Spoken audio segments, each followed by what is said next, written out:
Chapter 1 of Lives of the Presidents Told in Words of One Syllable by Jean S. Remy. George Washington. Way down in Virginia, near a small creek called Bridges Creek, there is a shaft of white stone. On it is the name of George Washington and the date of his birth, February 22nd, 1732. On this spot once stood the big brick house in which George Washington was born. It was built in 1657 by John Washington. His grandson Augustine was the father of the little boy who became our first president. The mother of George Washington was Mary Ball. So sweet and fair was she when she was a young girl that she was known as Sweet Molly. Now she was not the first wife of Augustine Washington, and he had two boys, Lawrence and Augustine, when he made her his wife. These boys were so kind to their small brother George when he was young, and gave him so much help all through his life that their names should stay in your minds. When George was 3 years old, his home was burned to the ground, and his father built a fine new house just over the river from where the city of Fredericksburg now stands. Here George went to his first school, and the name of the man who taught him was so queer, it will not go out of your mind. It was Hobby. In those old days, the boys wrote to their boyfriends just as they do at this day. See what George, when he was 9 years old, wrote to his friend Richard Henry Lee. Dear Dickie, I thank you very much for the pretty picture book you gave me. Sam asked me to show him the pictures, and I showed him all the pictures in it. And I read to him how the tame elephant took care of his master's little boy, and put him on his back, and would not let anybody touch his master's little son. I can read 3 or 4 pages sometimes without missing a word. Ma says I may go to see you and stay all day with you next week, if it be not rainy. She says I may ride my pony, Hero, if Uncle Ben will go with me and lead Hero. I have a little piece of poetry about the book you gave me, but I mustn't tell you who wrote the poetry. G.W.'s compliments to R.H.L., and likes his book full well. Henceforth will count him as his friend, and hopes many happy days he may spend. Your good friend, George Washington. I'm going to get a whip top soon, and you may see and whip it. You see, the boys in those old days were fond of books and toys and horses, just as the boys of today are. And there is a tale of George and a young colt, which shows that he was a brave and strong boy, who did not fear to tell the truth, though he had done wrong. He and some of his boyfriends were in a field in which were kept some young colts, some of which had been used. The boys caught one colt, put a bit in its mouth, and held it while George sprang on its back. The colt, mad with fear, sprang in the air, tore through the field, and tried in vain to throw the boy. At last he leaped with such force that he broke a blood vessel and fell to the ground dead. Just at this time George's mother came out and saw the dead colt. She asked the boys if they knew how he died. "Yes, madam," at once said her own boy. And then he told the whole truth. There are more tales of the boy life of George, and all show that he was a brave, strong boy, full of life and fun, and at the head in games and sports of all kinds. His father died when he was only 11 years old, but his mother lived to be an old lady who was, you may be sure, very proud of her great son. After his father's death, George made his home with his brother, Augustine, until he was 16 years old. And the short notes which he wrote to his mother were not like those he sent to his boyfriends, or like those which you boys and girls write today. He began, "Honored Madam," and ended the stiff little note, "Your dutiful son." In those days folks lived on great big farms, or plantations, as they were called, and raised tobacco, which was sold for much money in England. George's father had a very large plantation and many slaves to work on it. Some day this would all belong to George, and so he was taught how to write in a big round hand, how to do sums, and how to look out for those who were in his care.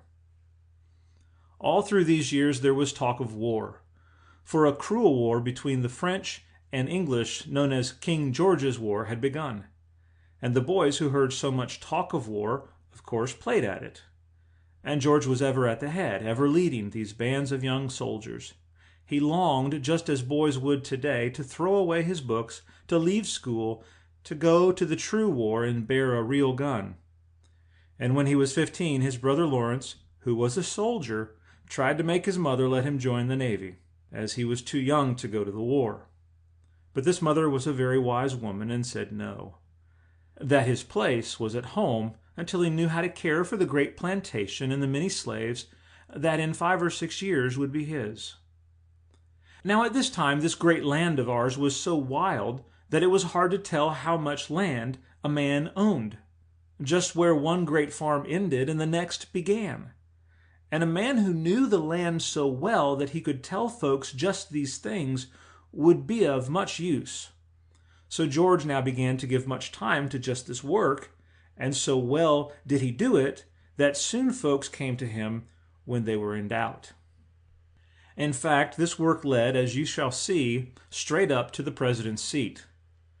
His brother Lawrence had married Anne Fairfax, and in their home at Mount Vernon, George met many great men. Among others was Lord Thomas Fairfax, who owned a piece of land so large that he did not know how big it was. He sent George to find this out, and now this young boy had a rough piece of real work to do. In March 1748, he and a young friend, George William Fairfax, left the ease of Mount Vernon to live in the wild woods, where they would see only Indians, or at the best, rough white men. In the log huts of the white men, they found so much dirt that after one trial, rather than sleep on dirty straw with no sheet and but one torn thin blanket, they either lay on the bare floor near the big wood fire, or else built a huge fire in the woods and lay close to it on the earth. They had to swim their horses over streams. They shot wild deer and birds, and often cooked and ate them, alone in the great wild woods, far from even the camp of the Indians. Once, at least, we know from a little book in which each night George wrote of what they had done that day, that they saw a grand war dance of the Indians. The music by which they danced was made by a pot half full of water with a deerskin over the top and a gourd filled with shot. This must have made queer music to dance by. The boys were gone 6 weeks and did their work so well that the governor heard of it. And he made George a public surveyor. That is, it was his place to find out the size of all the new farms, and his word was to be law. He must have done this work well, too, for the lines which he laid down were the ones used by the new states years and years after his death. Now, for weeks at a time, he was alone in the woods with the Indians, living in their camps and learning of their life. They taught him many things, and they in turn learned to love and trust him. This lonely life made him a grave and quiet man, one who talked little, and it taught him to think for himself, at an age when most boys are told what to do by their parents and friends.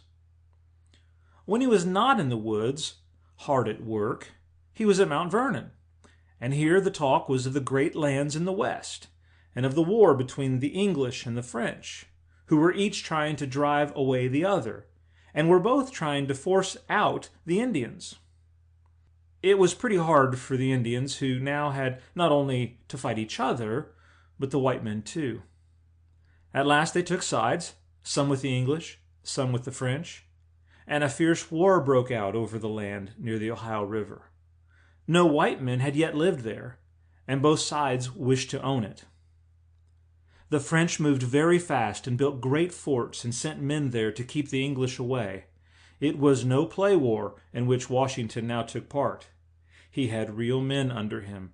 But, just as he began to learn what real war was, he had to go to the West Indies with his brother Lawrence, who was very sick. They spent the winter there, but Lawrence did not get well, and came back to Mount Vernon in the spring, where he died in July 1752.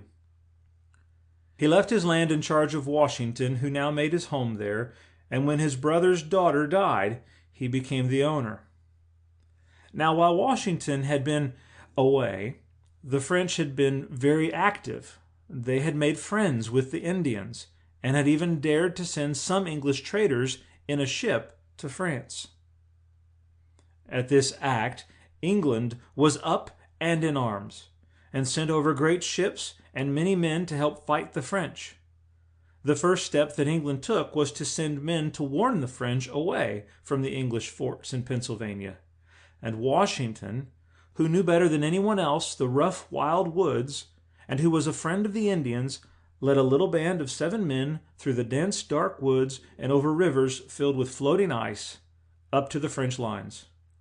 He told the chief man of the French troops just what the English said. But this Frenchman would not give up 1 inch of ground that he had won from the Indians, and gave Washington a note to take back with him, in which he said as much. Of course, England could take but one course now, and so the long, fierce war known as the 7 Years' War began.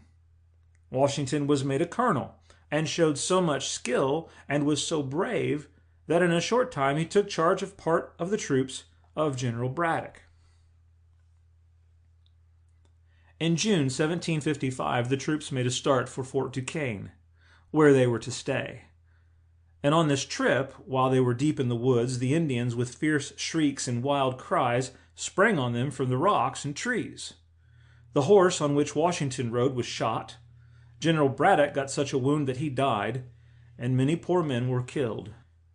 Here again, Washington acted so bravely and was so wise that the soldiers said that Braddock had lost the day, and Washington had saved the army. At Braddock's death, Washington was made chief of all the troops in the colonies, and the first thing he did was to place men near the homes which the white men were making in the new lands, and so help these early settlers to stop the Indians when they came to rob them and burn up their little log cabins. For a great fear of the red men was over all the land. Now, when the war came to a close with the fall of the French, we find that Washington is a very great man, that his troops love him very much, and that the heads of the states feel that he is a strong, wise man and one whom they can trust. All this time you know that he was an English soldier fighting for England, but deep in his heart, and in the hearts of all the brave men who fought with him, there was, we may be sure, a love for this fair land and a longing for its best good. After the war was at an end, Washington, who was very glad to give up his post, married Mrs. Eustis, a young widow with 2 little children, a girl of 6 years and a boy of 12, and went to Mount Vernon to live. For 20 years now he lived the quiet life he loved so well. He took good care of his farm, was happy with his family and friends, and grew day by day in power. He did not lead an idle life, you may be sure. He rose early, had his breakfast at 7 in summer and 8 in winter, then rode over his farm and saw that all was right. He had his dinner at 2 o'clock, then had an early tea, and often was in bed by 9 o'clock. Twice a year he sent to London for things needed in the way of dress for his family and slaves, for tools, books, drugs, etc. Some of the things he bought for the children I think you boys and girls would like too. He sent for tops, little books for children to read, a doll, and other toys. Washington loved horses and was very fond of hunting. The name of his pet horse was Blueskin. He must have looked very fine when he was on horseback, for he was a big man with bright blue eyes and high color, and he wore a red vest with gold lace on it and a dark blue cloth coat. Mrs. Washington rode in a fine carriage drawn by 4 horses, and her driver wore the Washington colors of red, white, and gold. These old days were full of life and fun, but there was work as well, and soon came more talk of war. All through these 20 years, this land was growing bigger and bigger, and at last came the time when folks did not see why they should not be free from England and rule their own land in their own way. At last, England made a law called the Stamp Act, which put so high a tax on goods that folks here would not pay it. Tea was one of the things on which this tax was put. And when England sent over 3 ships full of tea to Boston, our men would not let it be taken from the ships, but broke the great chest and threw all the tea in the water. The act is known as the Boston Tea Party, and now the first signs of war were seen. A fierce fight took place at Lexington one Sunday morning between the British and American troops, and now all over the land went up the cry, "To arms! To arms!" This is how the Great War of Independence began, and you know the name of the man who was at once put at the head of the American army. George Washington, of course. Now, he was not an Englishman fighting for his king, but an American fighting to free his own land. A long, hard fight it was, too, but not once did Washington or his brave men lose heart. He drove the British out of Boston, and then, for fear they would go to New York, he sent men there. But the British ships went to Canada instead, and made that land theirs. It was just at this time that Richard Henry Lee, the boyfriend of Washington, made a move in Congress that our land should say to the whole world that it would be free from British rule. And so the Declaration of Independence was drawn up and sent out to the world on July 4th, 1776.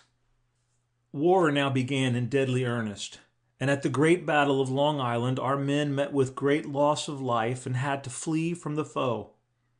Soon after this bad news, the British took Philadelphia, and now Washington was sad at heart. On Christmas Day of 1776, though, our troops won in the great fight that took place at Trenton, and there was joy in the whole land. Good news came with the new year, too, for Washington won many fights, and at last, in October 1777, the British troops in charge of General Burgoyne gave up their arms to General Gates. That winter of 1777 was a bad one for Washington and his men. At no time in the war did they suffer so much. The time was spent at Valley Forge, and the men lived in log huts which they had first built, in long straight lines, like city streets. 12 men lived in each hut, and there was a fireplace at the back, but no fire could keep out the awful cold, and no hut was snug enough to keep out the snow that fell in great drifts around this little town of log huts. To make things worse, there was little food to be had. The men had only poor, thin clothes, and their bare feet often left marks of blood on the white snow. But the men did not lose hope, and kept their faith through all the long months in their great leader, whose lot was quite as hard as theirs was.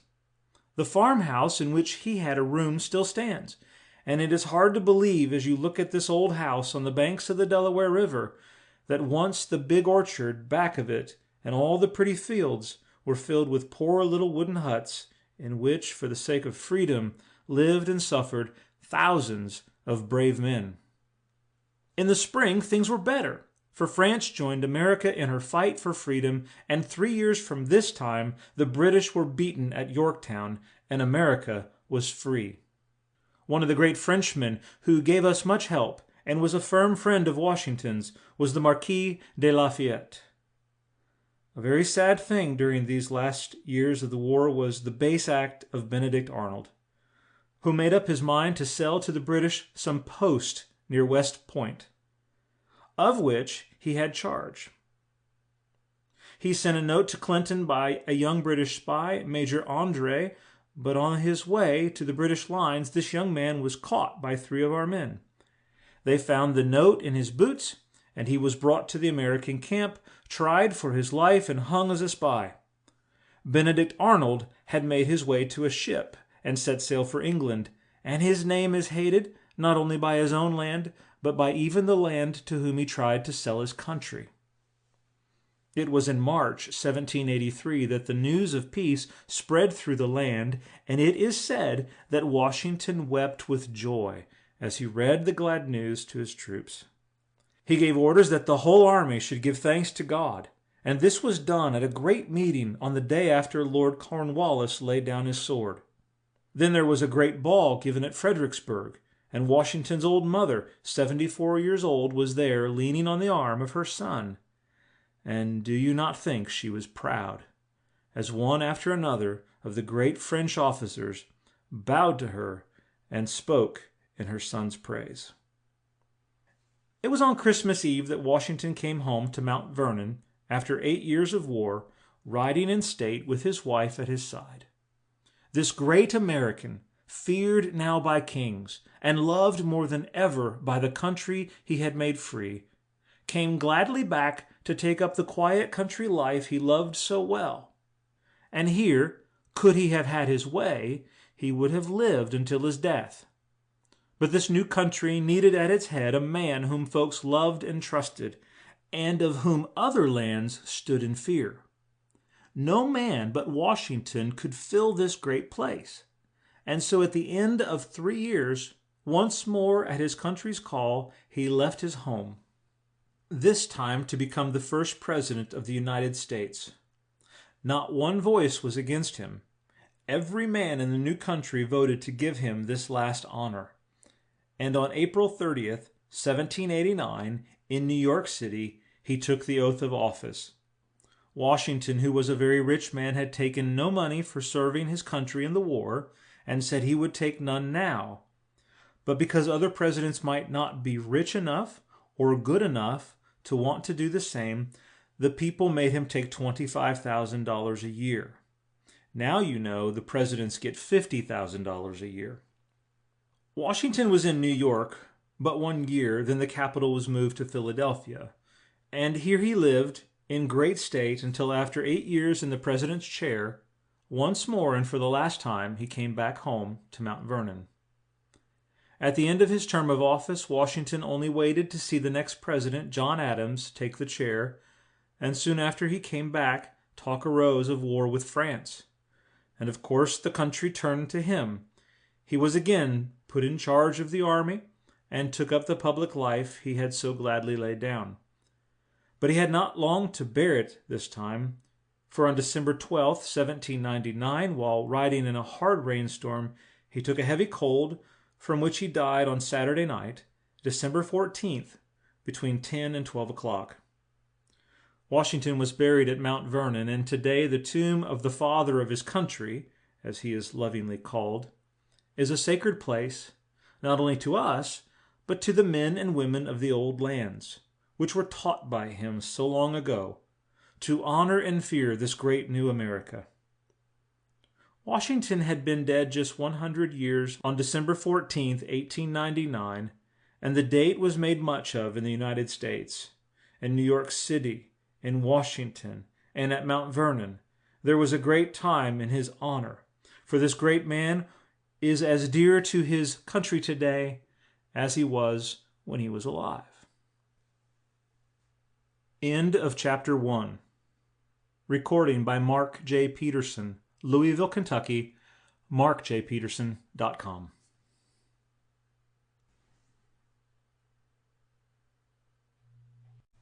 Lives of the Presidents Told in Words of One Syllable by Jean S. Remy.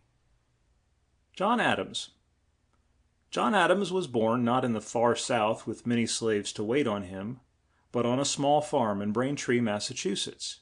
Here, from Old England, had come in 1636 his great-grandfather, Henry Adams, and in this old home was born on October 19th, 1735, John Adams, who was to be the second President of the United States.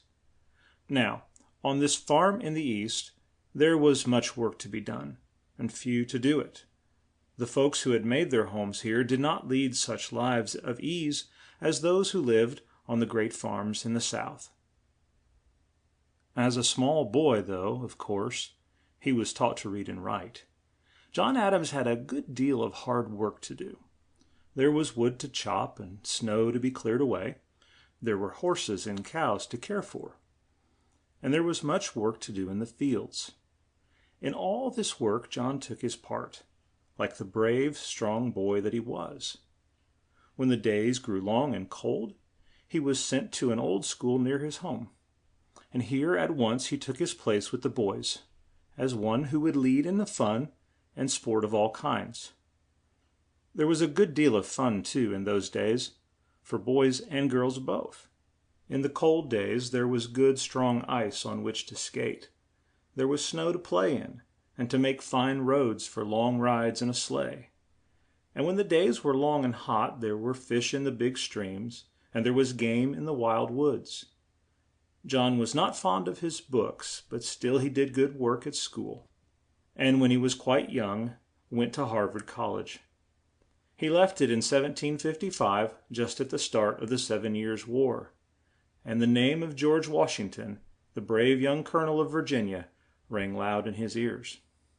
He taught school in Worcester to earn the means to take up law, and in 1758 he became a lawyer.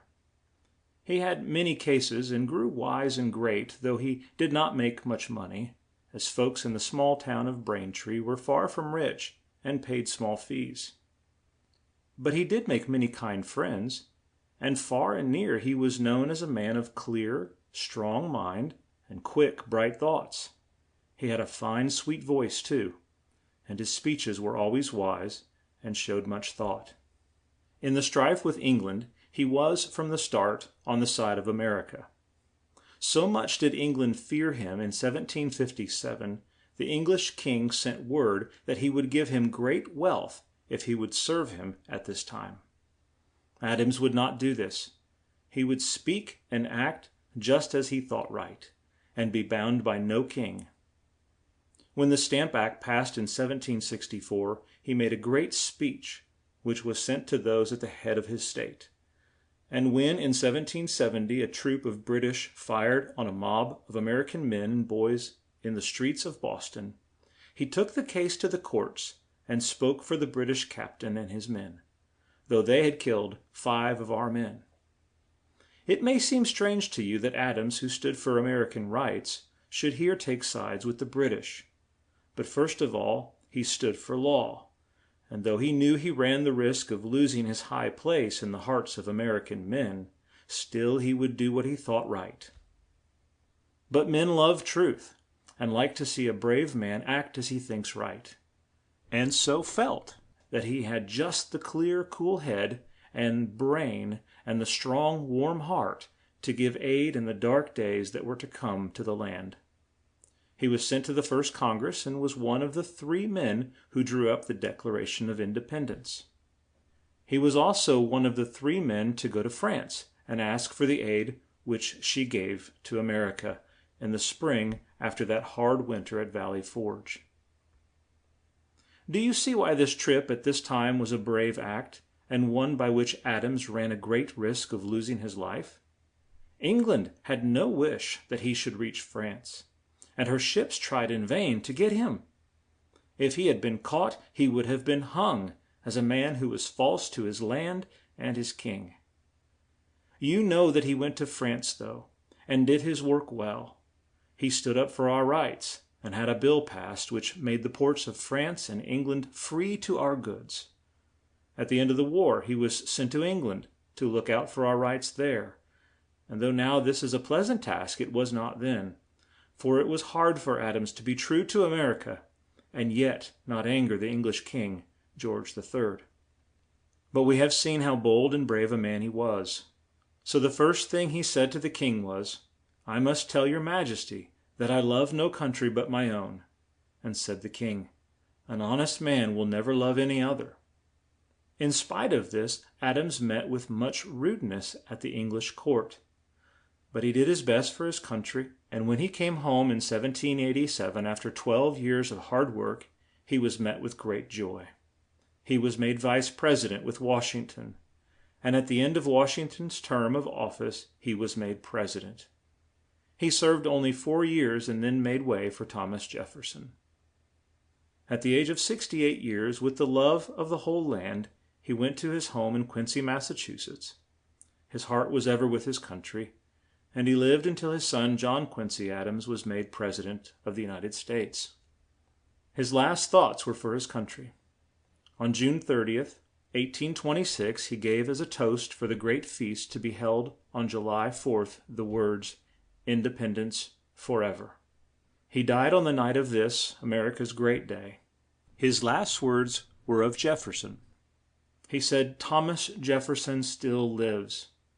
But this was not so, for Jefferson had died a few hours before on this same day, and this young land wept for 2 of her great men both of whom, in giving up their best to their country, helped to make it the great free land that it is today. End of chapter 2. Recording by Mark J. Peterson, Louisville, Kentucky, at markjpeterson.com.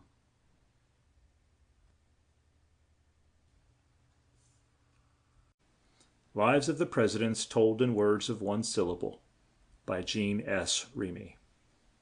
Thomas Jefferson. When Thomas Jefferson was a boy, his home was so near the Indians' camp, and he saw so much of them, that I am sure all boys will like to read of him. His father, Peter Jefferson, took his bride, Jane Randolph, to a house in a wild tract of land of over 1,000 acres, way out in Virginia, right in the midst of great woods. He was a big, strong man, and this strength was very useful to him in making his new home, for he had to chop down huge trees and then cut them up into the logs of which the little log cabin was built. He took with him into this wild new land only a few slaves, but with their help his farm soon grew large, and he became a rich man. The Indians were great friends of his, and always sure of a warm welcome in his home. Still, the Indians were not always at peace with the white men who had come to make their homes so near them, and folks had to be on the watch for fear the red men would rob and kill them. Peter Jefferson was made colonel of the men who kept the Indians back in the woods and away from the little town that was fast growing up near his home.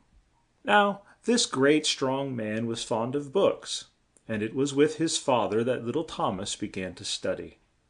He was also taught to ride, to swim, and to shoot. And as he was fond of music, he spent long hours in learning to play on the violin, or fiddle as it was then called. The Indians near his home liked him, and he used to play tunes for the little brown Indian boys to dance by.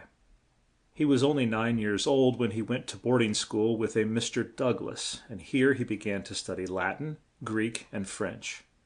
He was so near home that he did not stay away long at a time. And indeed, this home was such a happy one, so full of life and fun, that he did not want to be away from it long at one time. But this happy time did not last long, for Thomas was but 14 years old when his brave father was shot in a fight with the Indians. This boy was now at the head of as big a place as the father of George Washington had left to him. And though he kept on with his books, he had the care of this great farm to think of and plan for. He was a bright, well-read boy, and was but 16 when he took a place at William and Mary College. Here his love for books and music kept him from the wild life led by some of the young men there, and made friends for him among the great men whose homes were in Williamstown. He met a great lawyer, George Wythe, and began the study of law with him when, at the end of 2 years, he left college. In 5 years he began the practice of law in his old home in Virginia. In 2 years, so bright and quick was he, and of such a strong, clear mind, that he had 198 cases, held a high place in his state, and was a rich man. In 1770, while he and his mother were away from home, the old house burned down. When news of this came to Jefferson, his first thought was for his books, and he said to the slave who had told him, "Did you save any of my books?" "No, master," said the slave, "but we did save your fiddle." You see, even when he was a great and busy man, he still loved his fiddle. But the loss of all his law books was very hard for a busy lawyer, and it took him a long while to get the new books that he must have. He had begun to build a very large new house at Monticello, and so in the little end of this he now went to live. 2 years later, to this home, which was to become known all over the world, he brought his bride, Mrs. Martha Skelton, a young and very rich widow. They were married on New Year's Day, 1772, and came to their home in such a hard snowstorm that the horses could not drag the coach through the big drifts.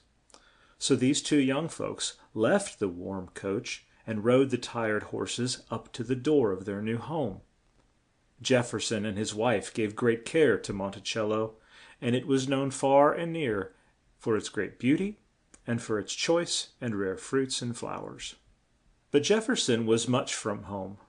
In 1762 he was sent to Congress, and here at once stood at the head of the band of wise and great men who were then there. His mind was so clear and bright that in all the grave things that came up he knew at once just what to do. He had the trust of all men. He was a great help in writing the Declaration of Independence. In fact, it may well be said that he wrote it. Soon after this great act he left Congress and turned his mind to the laws of his own state. He made them safe and just for all men, both rich and poor. In 1779 he was made governor of Virginia. And now his work was hard. Not only must he find a way to keep the Indians from the houses of the white men, but the British came down to the South and laid his fair home in ruins. Not for long years did Monticello grow in beauty once more. But through all the dark years of war, Jefferson did his work well. He forced back the Indian foes and gave help and aid to his state while the war for independence went on. When the war was at an end, this strong, just man with his clear, wise brain was just the one to stand up for our rights in the lands across the sea. So he was sent to France at the time Adams was in England. While here, he had a bill passed by which England said she would look on our land as free, and this was a big point for us to gain. When Jefferson came home, he was made Secretary of State, and in this high office did much good work. It was he who first gave us our coins to use in place of the English coins, which up to that time had been in use here.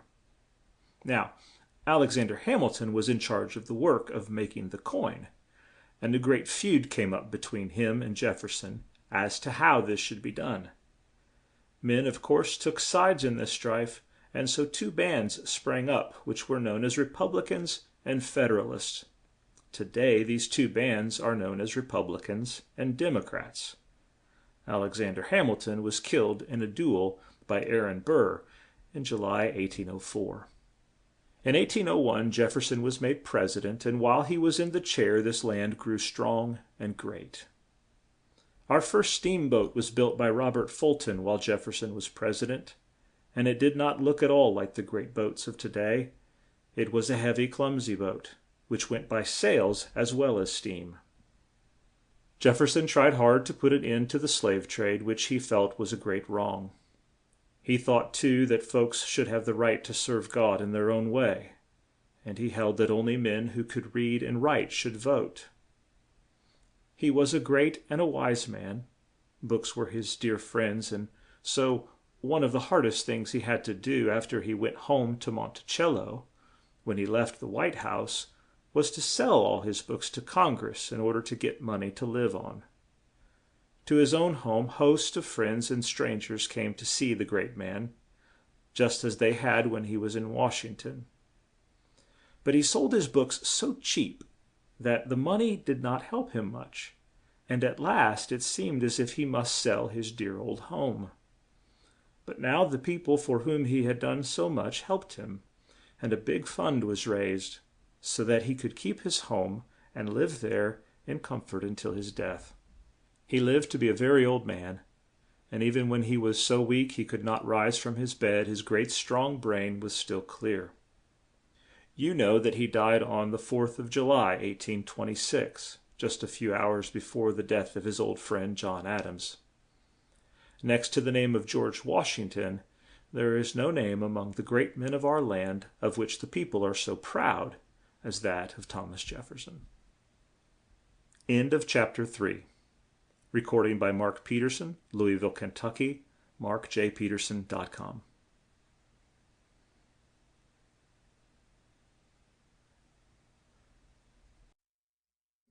Lives of the Presidents, Told in Words of One Syllable, by Jean S. Remy. Chapter 4. James Madison. In the home of his grandfather at Port Conway, Virginia, was born, in the spring of 1751, the small boy who was to be our fourth president. He was very young, though, when he went to live at Montpelier, his father's great farm in Virginia, and here he led much the same life as George Washington did when a boy. He was but a small boy when the French and English war began, and when Braddock lost the day, a great fear of the Indians spread to the very door of his home, and he grew up with the name of George Washington ever in his ears as a great hero. His school days were much like those of Jefferson. He was a young boy when he could read French and Spanish with ease, and was as well hard at work at Greek and Latin. In 1769 he went to Princeton College, and here, as well as when he was at home, Jefferson was a great help to him. The older man wrote to the boy in the quiet old college town about the scenes of war. He told him much of the British troops in the Boston streets, of young John Adams, and of Washington. So, when in 1771 he left college, he knew a great deal about the strife of the day, and had deep, clear thoughts about it. At home he led a quiet life with his books, until 1774. Then he was put at the head of a few men, who were to guard their own town if the British troops came there. In this post he showed such a wise, clear mind, and did his part so well, that in a short time he was put in a high place in his state, and from there in 1779 was sent to Congress. Jefferson was at this time governor of Virginia, and the two men were close, warm friends. For 25 years Madison was one of the first men in this land. He had no taste for war, but he soon took a high place with those who made the laws of the land. One of the great things he did was to help draw up the Constitution of the United States.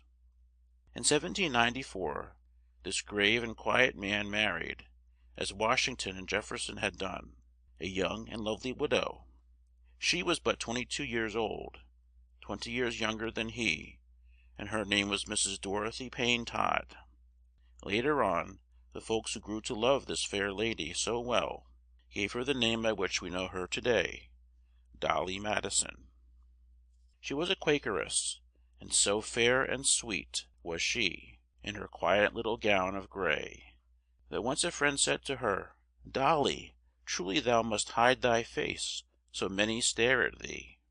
For 1 year after his marriage, Madison lived at Montpelier. Then again he went into public life, first in his state, and after that, in 1800, as Secretary of State under Jefferson. Now began the gay life at the White House, for which Dolly Madison won so much fame.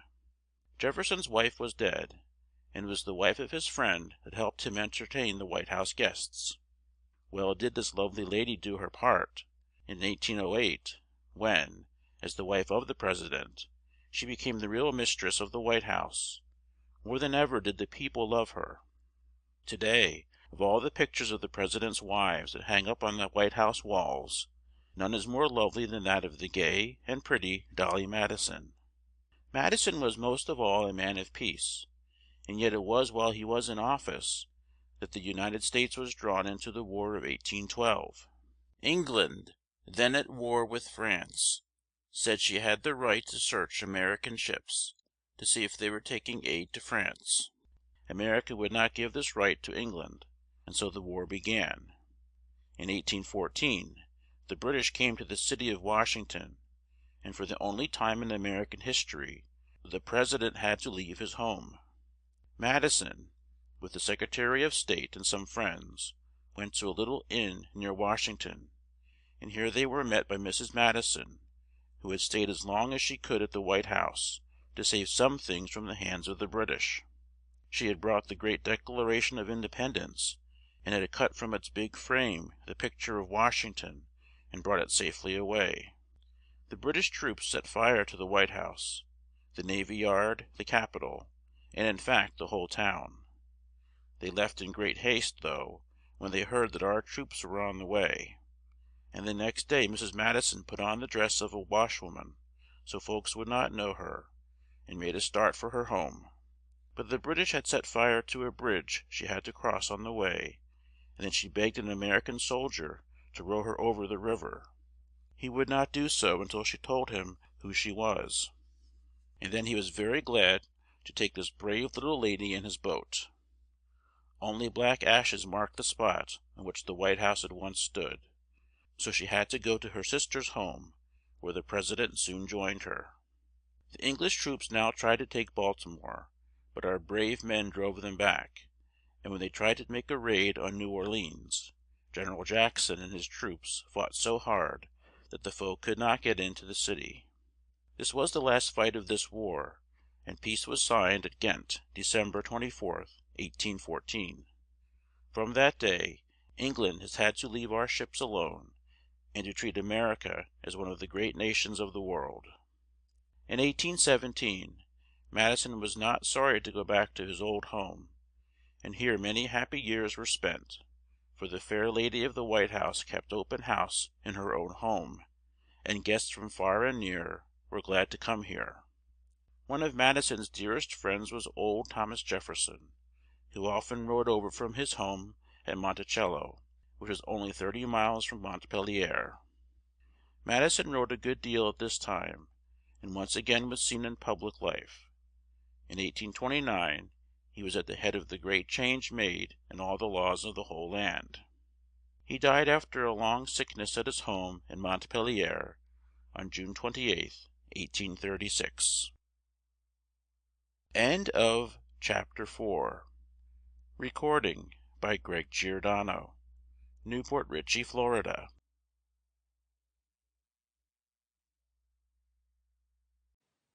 Lives of the Presidents Told in Words of One Syllable by Jean S. Remy. Chapter 5. James Monroe.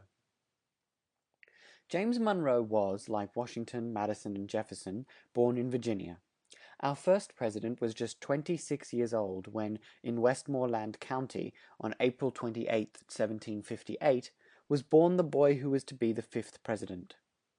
His father, Colonel Spence Monroe, owned a big farm and was quite rich. Little James was sent to good schools and did not have to work to earn the means to stay in school. He learned at first to hunt, to skate, and to swim, and was good friends with all the boys. But through all the fun and schoolwork came up the talk of war, of the long strife with England, and the fierce red men. It was hard for a brave boy to hear such talk and keep on at his books, and though Monroe did go to William and Mary College, he did not stay long, for we hear of him in 1775 at the camp near Boston. In 1776 we see him at the head of a band of men, and from that time on he was in the thick of the fight.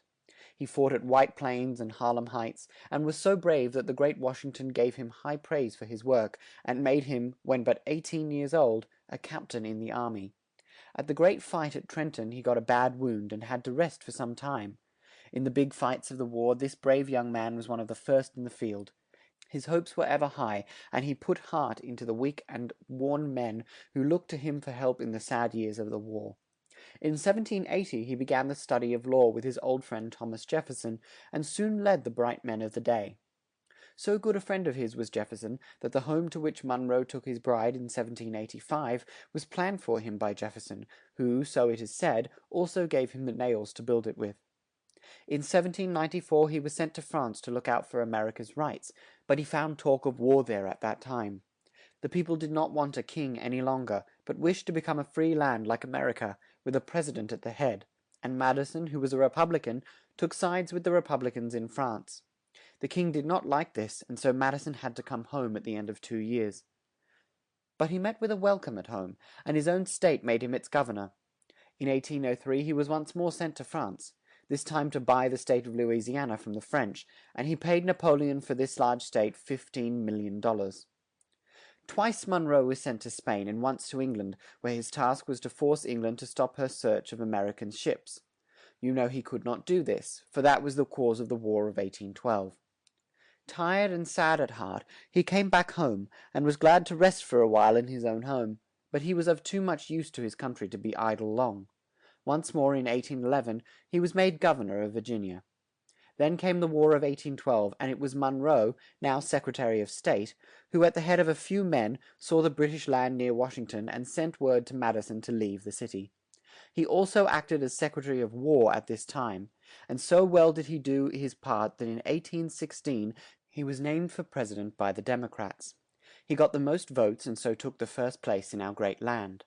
His first act was to pay off the great debt which the War of 1812 had brought on us. He did this in a very short time, and now our trade grew so great that railroads were built, and so our first railroad was made while Madison was president. There was a fierce war with the Indians in Florida at this time, but General Jackson was sent down there and he forced them to lay down their arms and keep the peace. Just at this time, too, we got Florida from the King of Spain, and gave up Texas after paying a big sum of money to the Americans who had been robbed by Spain. Missouri came into the Union while Monroe was president, and there was a fierce storm of words. The North said she should not hold slaves after she was a state.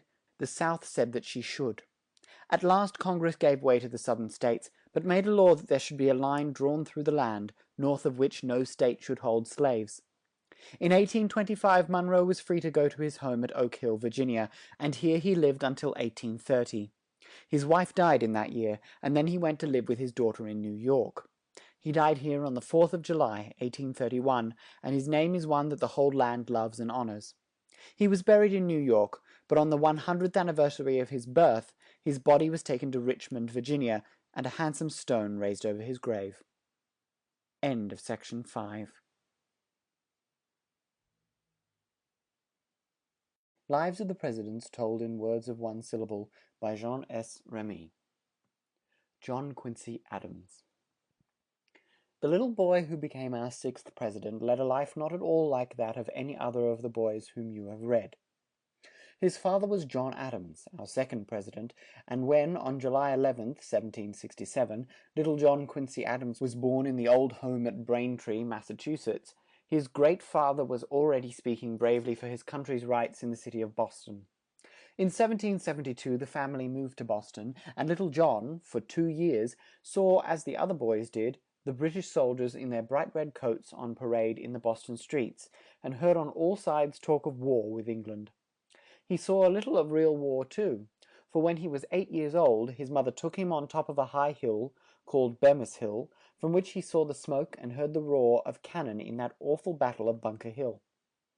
When, in 1776, the British left Boston, this little lad of 9 years used to often ride on horseback in and out of the city to bring home the latest news. This was a ride of 22 miles from the old home at Braintree, where Mrs. Adams had gone when her husband went to Congress, and I think it took a pretty brave and strong boy to ride all those long miles alone. When John Adams went to France to try and get her aid for America, he took with him his little boy, then 10 years old. It was a rough, hard trip, for not only were there fierce winds which lashed the waves into fury, but they were chased by British ships, for England did not want John Adams to get this help from France. But they reached Paris in safety, and little John was at once put in a French school. He only stayed for about a year, and went back home with his father in the spring. Now for 3 months he was with his mother, and then in November he and some other boys who were placed in his father's care all started for France, where they were to be put in a good school. This trip was harder than the other one, for the big ship, Syllable, sprang a leak, and after some days of great peril, they were glad to go to the nearest land, which was Spain, and now there was a long, hard trip by land before France could be reached. They had sailed on November 13th, 1779, and it was not until February 5th, 1780, that the little party reached Paris. For 2 years now our little lad was hard at work with his books in Paris. Then his father was sent to the Netherlands as American minister, and he took his little son there and placed him in a school in Amsterdam. From here he went to the university at Leyden, where he stayed until July 1781. He was now only 14 years old, but you see he had been in so many lands that he could speak as the folks did in those strange lands, and this was a rare thing in those days. In 1781 Francis Dana, then the American minister to Russia, needing someone to help him in his work, sent to Leyden for this young boy. They passed through Germany on the way to Russia, and here John Quincy learned something of another new land. Then, after a year in Russia, he left Mr. Dana and studied for a year in Sweden. The next spring he went to his father in Holland, and then went to Paris with him, and was present when the treaty of peace between England and America ended the War of Independence. For 2 years more he studied abroad, and then sailed for home in May 1783. He at once entered the junior class at Harvard College, and graduated with next to the highest honors in 1787. Then he took up law as his father had done, and began to practice in Boston. He made few friends. Folks did not love him as they had either Madison or Monroe, but he was always known to be a man of great power and of great learning, and knowing so much of other lands, he was just the man to be sent as American minister to these countries. In 1794, Washington sent him to Holland, and in 1796 he was sent to Berlin. When in 1801 Adams came back home, it was to find new honors waiting for him. He was sent first to the State Senate and then to Congress. You see, the steps by which our presidents rose to power were much the same in every case. A duty well done in a small place led to something a little higher, and so on to the greatest honor of all, the president's chair. The state of Massachusetts was very proud of John Quincy Adams. Not only was he a great statesman and the son of the man whom they all loved, but he was as well a fine scholar and a brilliant speaker. In 1809 he was sent abroad again for his country, this time to Russia, where he had not been since he was a boy of 14. In 1815 he was sent to France, but he was here only a few months, when war broke out in France, and all the ministers from other countries were called away. He went at once to England, and here he had a much more pleasant time than his father had when he went there as the first American minister. The United States was now known as a big strong country, and no one dared to be rude to her minister. In 1817 his own land felt the need of the great man who had served her so well abroad, and he was called home to become Secretary of State. No man was so well fitted for this post as he, for there were many men from the lands across the sea now coming and going in the capital of the United States to talk over great questions. There were new states coming into the Union, and other lands were always trying to gain a little power here. So John Quincy Adams, who not only was a great scholar and a fine lawyer, but also knew well so many lands besides his own, was just the man to help President Monroe through his 8 years of work. He was also the man best suited for the president's chair at the end of Monroe's term of office.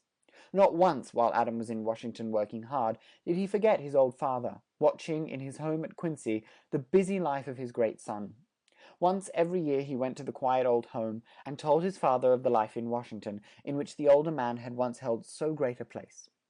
At the age of 68, Adams went back to his home in Quincy, but in 1830 once more he was sent to Congress, and for 16 years he kept his seat there. He grew old and grey serving his native land. He made bitter enemies, but many warm friends.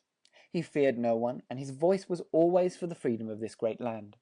On November 19th, 1846, he had a stroke of paralysis while walking in Boston, but 3 months later saw him again in Washington, and taking his old seat in Congress.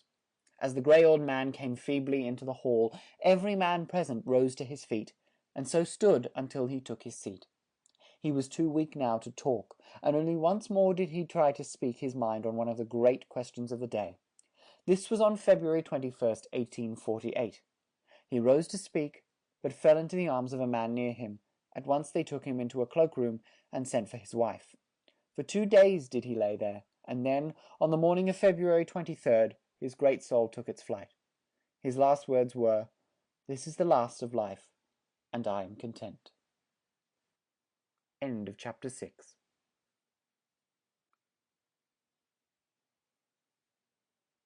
Lives of the Presidents, told in words of one syllable, by Jean S. Remy.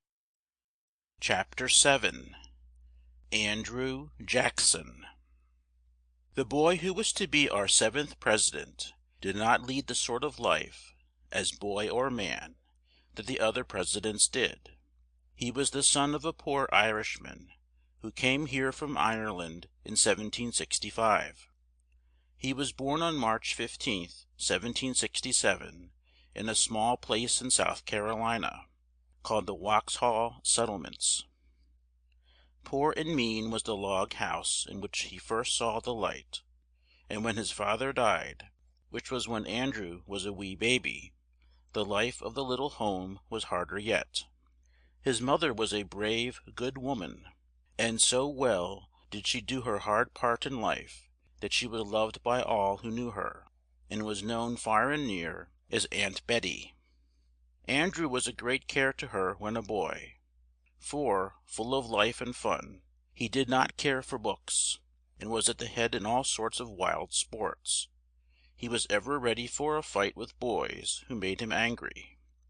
The small boys looked to him for help in any strife with boys bigger than they, and so strong was he, or ready to knock a boy down for a real or a fancied wrong, that they soon found it best to give him his own way, and let him take his place as leader among them. When he was at the head, all went well. He was just 9 years old when the Declaration of Independence was signed, and then came 4 years of war with England. In 1780, this war was carried into the South, and on May 29th a number of British soldiers under Colonel Tarleton killed and wounded over 200 of the men and boys from the Waxhaw settlements. Among those who helped to care for the hurt and dying men were Mrs. Jackson and her boys. Andrew was only 14 when he fell into the hands of the British, and he, with over 100 sick and dying men, were kept for days in a dirty pen, with no beds, little to eat, and only stale water to drink. To make things worse, smallpox broke out, and Andrew was one of those who had it. His brave mother was at last able to free him, and it was owing to her loving care that he did not die at this awful time. After he was well enough to be left, his mother, who was very sorry for the poor American soldiers, went to Charleston to take care of those who were sick and wounded here. Just as she had begun her noble work, she was taken sick and died. Soon after her death came the good news of peace, and now young Andrew began to pay some heed to his books, with the hope of studying law. He also taught school for a while, though he could not have been a very good teacher, for he never learned how to spell very well himself. Still, in 1787, we find he has learned enough to take up the practice of law, and he began this work in Nashville, Tennessee. And now we see the boy who had been the leader in boyish sports, games, and fights, become at once a leader among men. He was tall and quite good looking, with bright blue eyes and reddish hair, and he was full of fun and life. He rode horseback well, and knew how to shoot straight, and above all he was a brave man, afraid of nothing. In 1788 he was given a place in which he had to try for the state all men who had done wrong, and it needed, in those wild days in that new land, a brave man for such a work, for he would make many foes, both among the bad white men and the Indians. His work took him from Nashville to Jonesboro, and here the Indians were very strong and very cruel, killing and robbing the white men and women, and even the little babies in their mothers' arms. Hearing and seeing day by day more and more of this savage warfare, always in danger of being killed by night or day by some Indian hiding behind a tree or house, Jackson learned to know the Indians and their habits better than most men did, so was ready to fight them in their own way in a few years. He made his home in Nashville, and built up a good law practice. He grew in power so fast that in 1797 he was sent as the first man from Tennessee to Congress. He went all the way from his home to Philadelphia, a distance of 800 miles, on horseback. In 1798 we see him again at home as judge of the Supreme Court, and here he stayed until 1804. Then came 14 years of peace for the land, and a happy home life for him. Among other things which Jackson did at this time was to build a large log store in which he kept all sorts of things which both the white men and the Indians wanted. His home, which was called the Hermitage, was a fine house for those days, and in later years it grew as well known as Mount Vernon and Monticello. Jackson was all through his life a man who would stand up for his own way, if it led to strife with his best friend, and more than once he fought duels to the death. In Congress he would, when he rose to speak, sometimes choke with blind rage if he could not make his point and force men to yield to him. After years of peace came the War of 1812, and from that hour Jackson's name was first in the minds of men. He showed great skill in his fights with the red men, and won much fame in a fierce fight with the Creeks, a bad tribe of Indians in Alabama. He could force men to do as he said. The young men of that day looked up on him with awe and fear, but rushed to fill his ranks and serve under him. In 1815 he won the day at New Orleans, and put the British troops to flight with great loss of life. At the end of the war, back home went Jackson, for the rest of which he stood in sore need. But in 1818 strife with the Seminole Indians in Florida came up, and Jackson was sent there. At this time Spain owned Florida, and it was both Spanish troops and Indian foes that Jackson had to meet. But he won his way, and at last made Spain yield her rights in Florida and sign a peace. In 1823 she sold Florida to us for $5,000,000. Not such a great sum when we think what a rich and great place this "land of flowers" is. Jackson was now put at the head of things in Florida, and the hardest part of his work was to keep peace in the bad tribe of Seminole Indians. With their chief Osceola at their head, they would creep out from the woods and swamps of Florida, rush on the homes of the white men, and burn them to the ground, and then dash back to the woods, where they could safely hide. At the end of 4 years, Jackson was glad to go home to the Hermitage. Here he and his wife led a quiet life, and kept up many of the ways of their young days, though now they were quite rich. After dinner they would sit, one on each side of the great big wood fire in the large hall, and smoke their old pipes, with the long stems, just as they had in their log cabin of long ago. But the great general could not live this quiet life long. In 1823 he was sent to Congress, and here he met with high honor. On New Year's Day, 1824, the great men of the day gave him the pocket telescope that Washington had owned, a year from the day on which the battle of New Orleans was fought. John Quincy Adams gave him a great feast, at which were men who held high rank here and in other lands. And on the day that he was 57 years old, President Monroe gave him a gold badge for his brave acts in his fights for his country.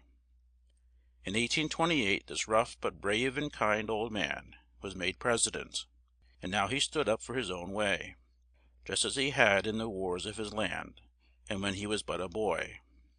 His first act was to stop some states in the South from leaving the Union. John C. Calhoun was at the head of a band of men who felt that the North had more rights than the South, had more than its share of wealth and land. So rose the wish to set up a rule just for the South. "But," said Jackson, "if one state goes out others will, and our great land will be a ruin." So he stopped this plan just in time. All the years that Jackson was president, our great land gained in strength.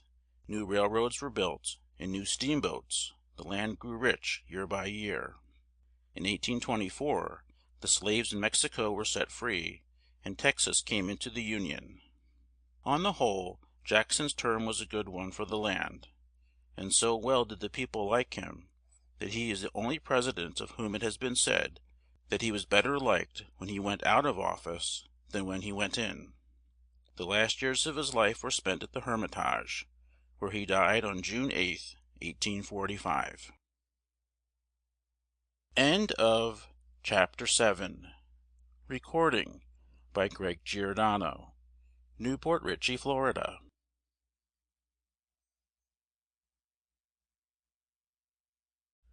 Lives of the Presidents Told in Words of One Syllable by Jean S. Remy.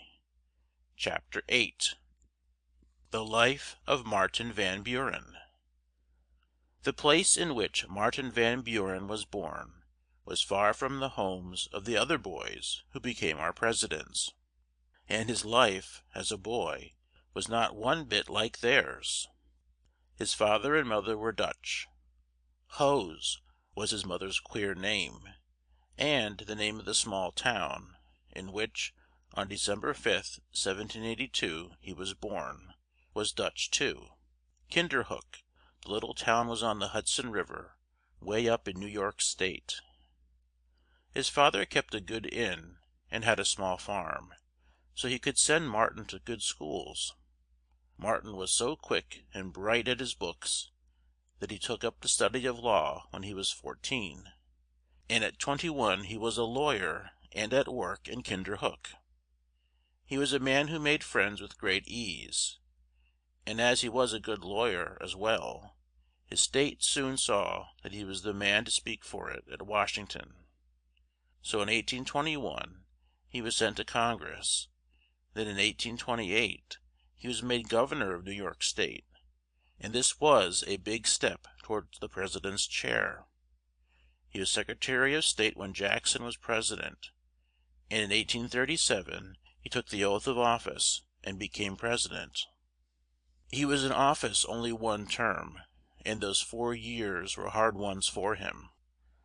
Just at this time the men in Canada tried to be free from England and have home rule, and some of our men took sides with them. This made England angry, of course, and if Van Buren had not put a stop to such things, we should have had war once more. But he said all who tried to give aid to Canada should be sent to jail, and so the fear of war was put down. At the end of Van Buren's first term, some wanted him to take their chair again, but more wanted General Harrison, who had made a great name in the Indian wars. Van Buren was rich and Harrison was poor, and this race for the president's chair was called the "log cabin against the White House." After Harrison took the chair, Van Buren went back to his home at Kinderhook, where he lived in quiet until, in 1848, he was once more put up for president, but James K. Polk had more votes than he, and so won the election. In 1853, Van Buren and his son went to Europe, where they stayed 2 years. He spent the rest of his life at his old home, where he died on July 24th, 1862. End of Chapter 8. Recording by Greg Giordano, Newport Richey, Florida.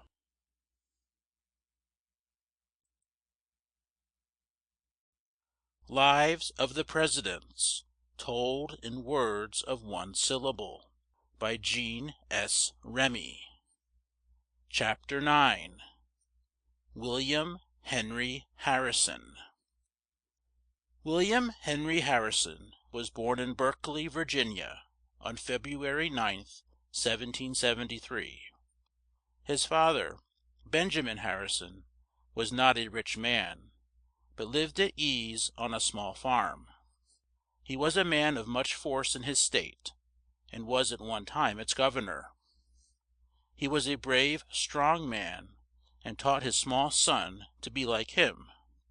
Now, while little William was hard at work at school, he heard much talk of the Indian wars, and his heart was full of longing to fight those cruel foes of the white men. So, though he went to Hampden-Sydney College, he did not stay long, but left to join the army. He was such a brave fighter that, when he was 21, Washington put him in charge of the troops at Fort Washington, just the place where the Indians were strongest and most cruel. Major General Wayne was at the head of the army, and so rash and fearless was he, that his troops called him Mad Anthony. He knew well how to fight the red men, though, and in 1794 beat them in a fierce fight on the spot where the city of Detroit now stands. So brave was young Harrison at this time that he was made a captain. For 6 years Harrison was in the heat of the Indian wars, and learned all the savage ways of war. Then he went home to rest, but was soon sent to Congress.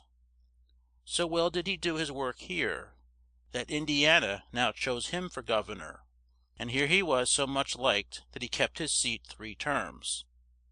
The hardest task that he had to do while governor was to keep peace with the Indians, and side by side with his name stands that of a great and good Indian chief, Tecumseh. For years these 2 men tried to help the Indians and teach them to live in peace, but at last the hate of the red men for the whites who were forcing them from their lands, ended in a great fight at Tippecanoe, where the Indians lost the battle. So brave had Harrison been in this fight that he was made a general, and in the War of 1812 was put at the head of the army. At the close of the war, the brave old Indian fighter went to live on his farm at South Bend, Indiana, in the then state of Ohio. But he was too great a man to live a quiet life, and was sent to Congress twice and once abroad in his country's service. Then, in 1836, he ran for president, but did not get the most votes. 4 years later he was put up once more, and he and John Tyler won by a big vote. It was in this race for president that the song was sung whose chorus you hear today, Tippecanoe and Tyler too. On the 4th of March, 1841, William Henry Harrison, the old Indian fighter, now 68 years old, came from years of quiet home life to take up the cares and worries of a president's life. But the task was too much for him, and a month afterward, on April 4th, 1841, the brave old man died. End of Chapter 9. Recording by Greg Giordano. Newport Richey, Florida.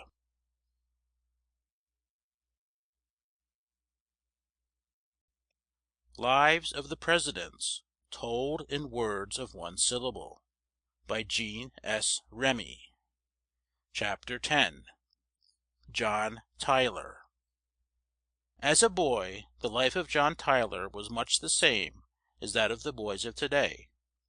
He was born on March 29th, 1790, in Charles City, Virginia, at a time when the whole land was at peace. No talk of the red men came to his young ears, and no fear fell like a dark cloud over the fun and play of his boyhood. He was the son of a man who had for friends the great men of his day. Washington and Benjamin Harrison were warm, close friends of old John Tyler, and he was at one time governor of Virginia. Young John was sent to school when he was a very small boy, and, though he was fond of sports and games, he kept hard at work at his books, and won a high place at school. He was a mere boy when he could enter William and Mary College, and he left in 1806 at the head of his class. He at once took up law with his father, and soon showed the good stuff of which he was made. Clear and quick was his mind, swift to think and feel, and his words came as fast as his thoughts. He rose with great, quick strides towards the first place in the land. In 1825 he was made governor of Virginia, and in 1827 was sent to Congress, where he kept his seat for 6 years. These were years of strife as to the slave trade, and there were fierce, hard words and harsh thoughts between the men of the North and those of the South. Tyler was at home for a few years after he left Congress, and took a high place as a lawyer. In 1836 he was put up with Harrison in the race for the president's chair, but it was not till 1840 that he won this place. Then, as the vice president had not a great deal to do, Tyler went home to Williamsburg. It was here that the sad news of Harrison's death was brought to him, and he at once went on to Washington. Here he found he had a hard task, for he and his Congress did not think the same on the great questions of the day, and were ever at strife. One of his first acts was to put down a state war in Missouri.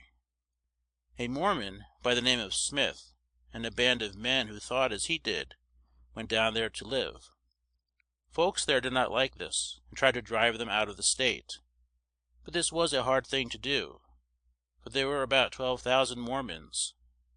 At last, Tyler sent troops there to put down the strife, and the Mormons were sent to Illinois. They were here but a short time, when the same old strife arose, and then they fled to the lands in the far West, where they are today, in the state of Utah.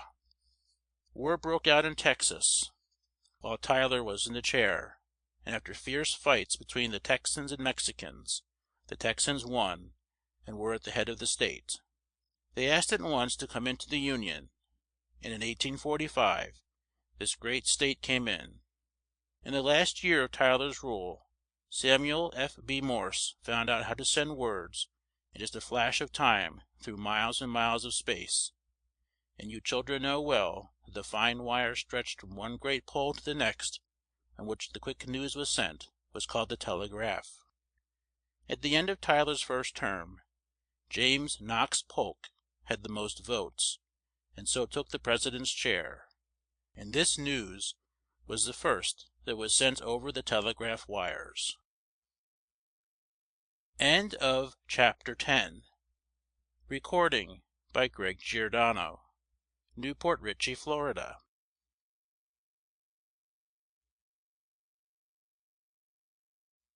Lives of the Presidents, Told in Words of One Syllable, by Jean S. Remy. Chapter 11. James Knox Polk. As a boy, James Knox Polk led a life that would please a good many of the boys of today. He was born in Mecklenburg County, North Carolina, on November 2nd, 1795. But in 1806 his father went to Duck Farm, Tennessee, and little James, 11 years old, was of much help in the new home. Where the day's work took the big, strong father, there went the small son. If there was a long ride to get food or clothes from some big town, little James could help care for the horses, and when his father and other men, for weeks at a time, were in the great wild woods, hunting, making new roads, or helping each other build the log cabins, which were the homes of these early settlers, James would be there too, cooking meals and keeping the camp neat and bright for the men who came back tired and hungry at night. So years passed by with much work in the open air, and little of study or books. But when James was 14 years old, it was time that he should earn money. He was not a big, strong boy.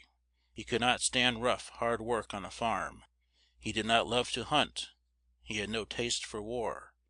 So he was put in a small store, that he might learn to manage a big store when he grew old. Here he first saw some books, and his love for them awoke. For weeks and months he worked alone, with any book or paper he could find. At last his father took him from the store, and sent him to school.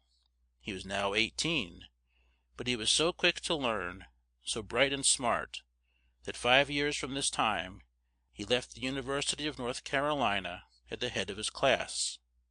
When he came back to Duck River, not only was his father proud of his boy, but all Tennessee knew that he was one of the brightest young men in the state. Now, just at this time, General Jackson was fighting so bravely against the Indians, and all the boys of Tennessee were as proud of this great hero as the boys of Virginia had been of Washington. In 1819, when young James Polk went to Nashville, Tennessee, to take up law, he was near Jackson's home, and he and the great general became fast friends.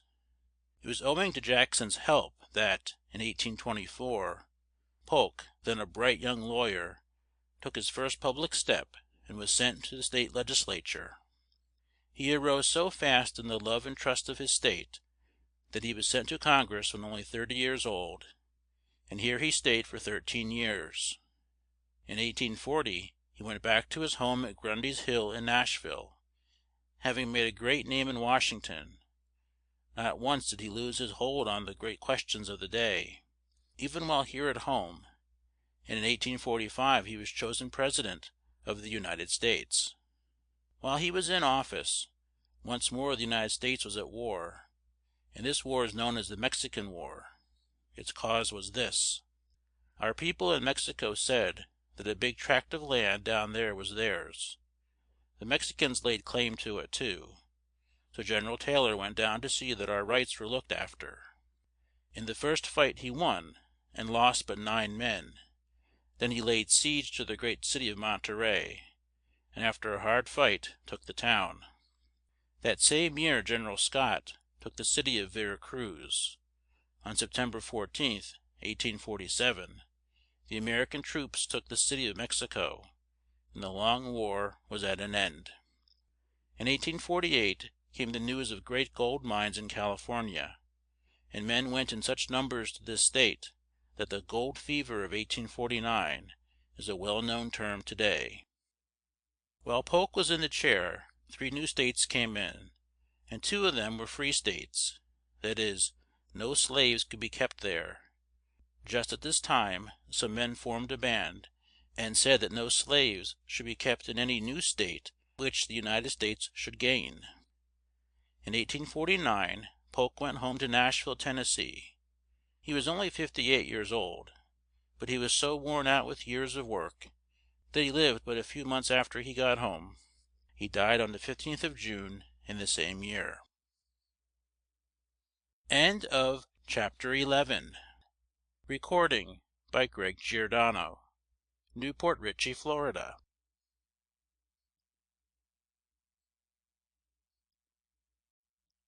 Lives of the Presidents, Told in Words of One Syllable, by Jean S. Remy. Chapter 12. Zachary Taylor. Zachary Taylor was born in Virginia on November 24th, 1784. But when he was a small boy, his father went to live in Kentucky, and long after the rest of the land was at peace, this state was the scene of such fierce fights with the Indians that it was known as the Dark and Bloody Ground.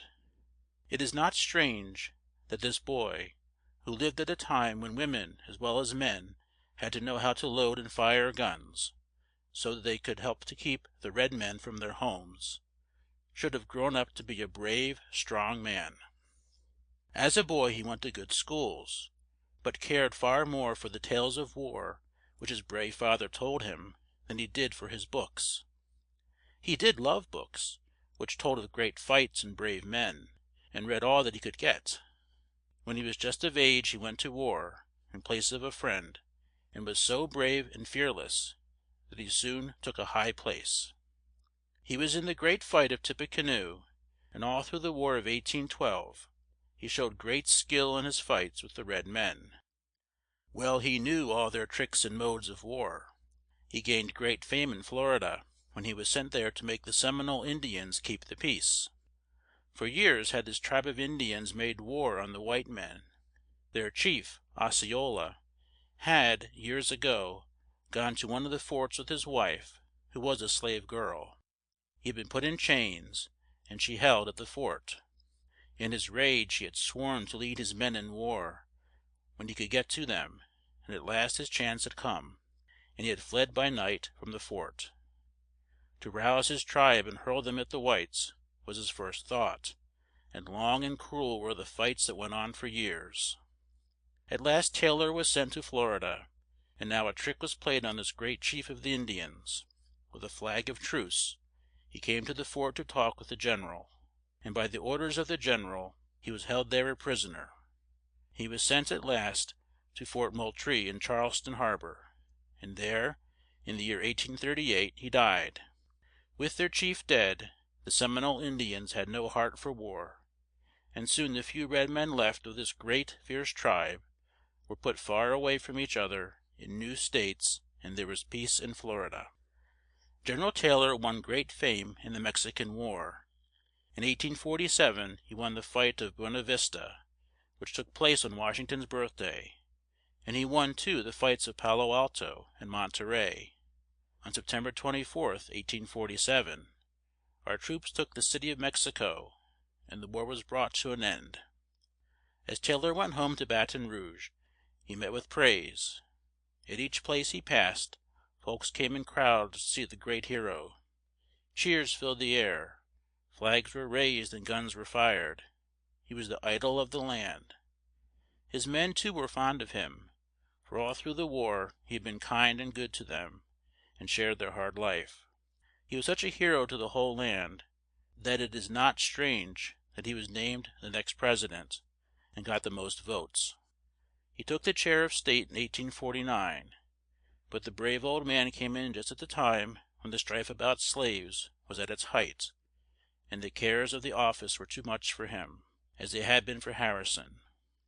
On July 4th, 1850, there was a great time in Washington, in which he took part, but his health was too weak to stand this strain, and in the midst of his work, on July 9th, 1850, the brave old Indian fighter died. End of Chapter 12. Recording by Greg Giordano. Newport Richey, Florida.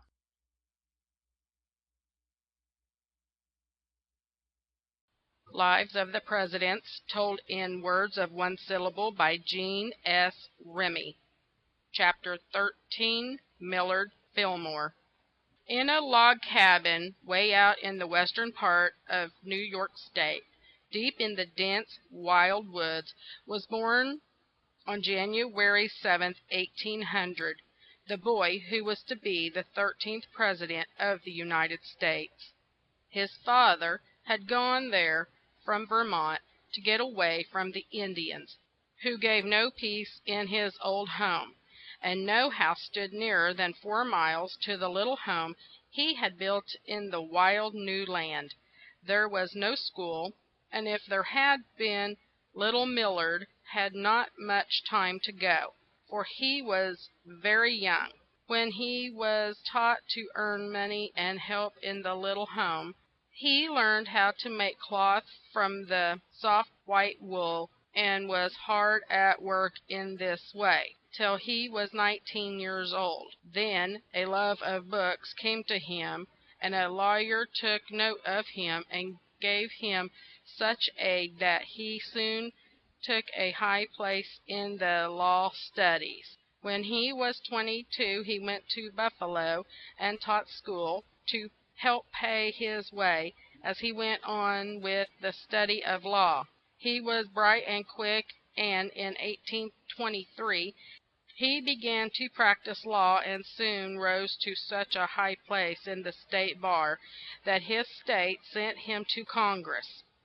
Here his work was done so well that he was made vice president when Taylor took the president's seat, and on his death became president. While he was in the chair, one of his aides was the great Daniel Webster, who looked after the laws of all the states.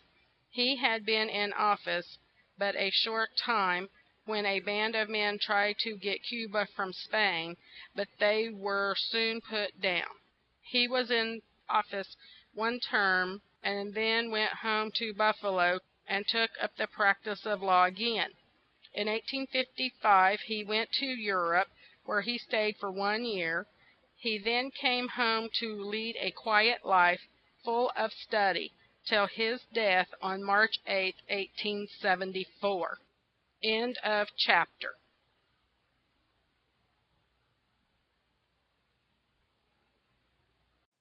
Lives of the Presidents Told in Words of One Syllable by Jean S. Remy. Chapter 14. Franklin Pierce. A brave soldier in the War of the Revolution was Benjamin Pierce, the father of the boy who was to be our 14th President, and it was in the old town of Hillsborough, New Hampshire, that on November 22nd, 1804, Franklin Pierce was born. The father was a big, strong man, fond of sports and fun of all kinds, and much liked by all. He was the chief man in Hillsborough, and was at one time governor of his state. In such a home it is not hard to see that the life of little Franklin would be full of work and play as well. He was sent to good schools, and was just 16 when he went to Bowdoin College. He was full of fun, and at once took the lead in college life, but he worked hard at his books too. In 1824 he left college, and took up the study of law, and soon became one of the bar. He was now at his old home in Hillsborough, and folks felt that he was a man of brains and great force.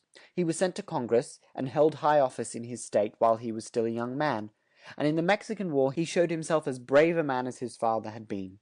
At last, in 1853, he was made president. At this time, the strife as to the slave trade was at its height. Some states wished to have slaves, while some held it wrong. At last Congress made a law that all new states should do as they pleased. The first World's Fair was held in New York, just at this time, in a great hall made of glass which was known as the Crystal Palace.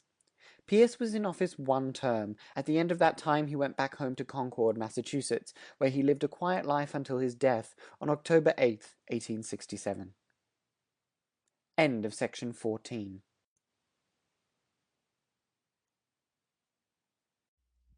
Lives of the Presidents, told in words of one syllable, by Jean S. Remy. Chapter 15. James Buchanan. A strong, brave young man from Ireland was the father of our 15th president. He had come here in 1783 and bought a small farm in Pennsylvania. So well did he do that he soon bought a store as well, and when, on April 23rd, 1791, at Cove Gap, little James was born, his father was quite a rich man.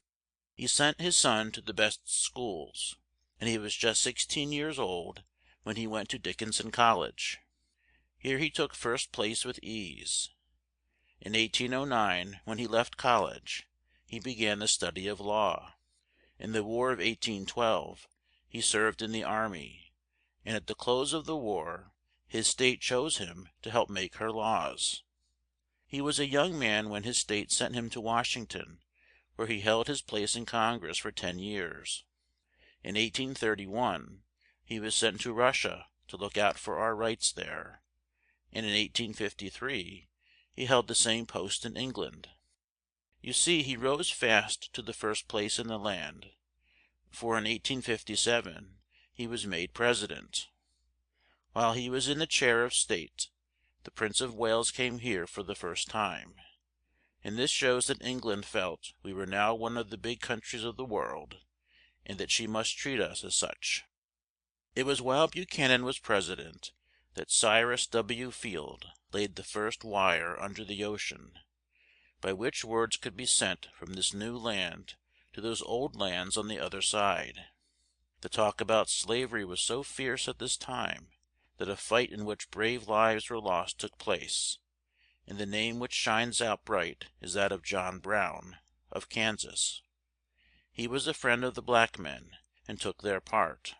He struck the first blow in their cause at the fort at Harper's Ferry, which he held for 2 days. He took all the guns that were there, as he wished to arm the black men, and then lead them to the South to fight for their friends, held there as slaves. Of course this was against the law of the land, and troops were sent to seize this brave and good man. His 2 sons fought with him, and he saw them both shot down, but he did not give up till in the heat of the fight he fell with 6 wounds. He did not die at this time. After this he was hung as one who had fought against the law of the land. His last act, as he was on his way to the place where he was to be hung, was to kiss a little baby which a poor slave held up to him as he passed. His death was not in vain, for from now on the question of slavery was a talk of the whole land, and in 1860 South Carolina took the lead and said that she would not bear the laws of the Union, but would rule her land in her own way. Soon 6 more Southern states said the same, and these states which cut loose from the North were called the Confederacy. At the head as president was Jefferson Davis. This was the state of things when Buchanan left the chair and went to his home in Pennsylvania, at a place called Wheatland. In the last year of his life he wrote a book of his life, which is still in print.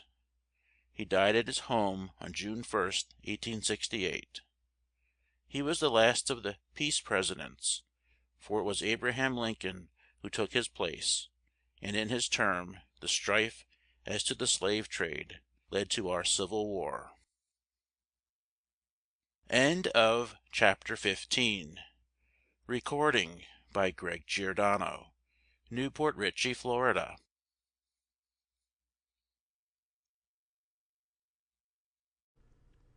Lives of the Presidents, told in words of one syllable, by Jean S. Remy. Abraham Lincoln. Thomas Lincoln, who was the father of Abraham Lincoln, had seen a sad sight when he was but a boy of 8 years. While he and his brothers were hard at work with their father in the dense wild woods, which grew close to their small home in Kentucky, an Indian chief crept close to them. He fired one shot, and the boys saw their big strong father fall dead. They were brave boys, and while one ran for help, the others kept at bay the Indians who came from the woods. A band of men soon came to their aid and drove the fierce red men back to the woods. It was a rough, hard life in which Thomas Lincoln grew up, and he could not read or write when, at 20 years, he took as his wife Miss Nancy Hanks. She was a bright girl, and soon taught him at least to write his name. It was a poor log house in Hardin County, Kentucky, to which he took his bride, and yet in this home, so mean and small, was born, on February 12, 1809, the boy who was to be president of this great land. Few boys and girls know what it is to be as poor as this little boy was, or to lead as hard and sad a life. His clothes were thin and poor. His shoes, when he had any, were often full of holes. He did not always have as much as he would like to eat, and in the long, hard winters he was often very cold. It was not an easy life, and it was full of hard work, for people in this rough place could not read, and there were no schools. But when he was still a young boy, his folks moved to Indiana, and though there was more work to be done, life was not quite so sad, for he and his sister Nancy now had a playmate, their cousin Dennis Hanks, who was full of life and fun. Abe, as folks called him, was but 8 years old when his parents went out into the West to live, but he was so strong that he could help chop down the trees of which the new home was made. Then, too, he learned how to shoot the game and wild fowl in the big woods, and so could bring good things into the house to eat.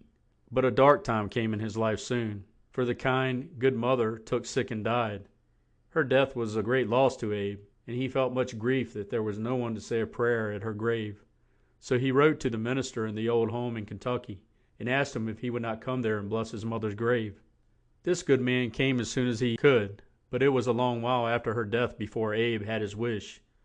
That winter was long and hard for the poor little boy and girl with no mother, to see that they were warm, or that they had good food to eat. But in the fall of 1819, the father brought home a new wife, Mrs. Sally Johnson, and now at last a ray of bright light came to stay with Abe and Nancy. The new mother was a good, kind woman, and was quite rich for those days. She soon had the home bright and neat.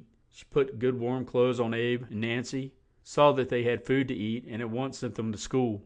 Abe was now 11 years old, tall and big, and of more strength than most boys of his age. His father hired him out for all sorts of work, to pitch hay, to chop wood, to help on the farm. No work was too hard for this big strong boy. But with all this work, he kept at his books too. Late at night, while all the rest slept, he would study his books, and his books were few, he read them many times over. One of the books he loved the most was The Life of Washington. He was a young man, for it was in March 1828 that a chance came to him to see more of life. He was hired to take a boat filled with skins down the Mississippi River to New Orleans. He did this well, and when he came back was paid a good price for it. He was just of age when his folks went to Illinois to live, and now he helped build a home, cleared a big field in which it stood, split rails to fence it in, and then went off to make his own way in life. The first thing he did was to help build a flatboat, and then take it down to New Orleans. When he came back, the man who owned the boat gave him a place in the store at New Salem. And now he had a good chance to get books to read, and you may be sure he was glad of this. He was soon known in the place as a bright young man, and one who would not lie, or steal, or do any mean thing. He was full of fun and jokes, and the folks in the town were all fond of him. He was called Honest Abe. When the Black Hawk War broke out, he went at the head of a small band of men to the seat of war. He was in no great fight, but learned much of war and how to rule the rough men who were in his care. When he came home, he was felt to be one of the first men in the town, and in 1834 he took a high place in the state. He now took up the study of law, and was soon in active practice. He had a good, kind heart, and did much good to those who were too poor to pay him.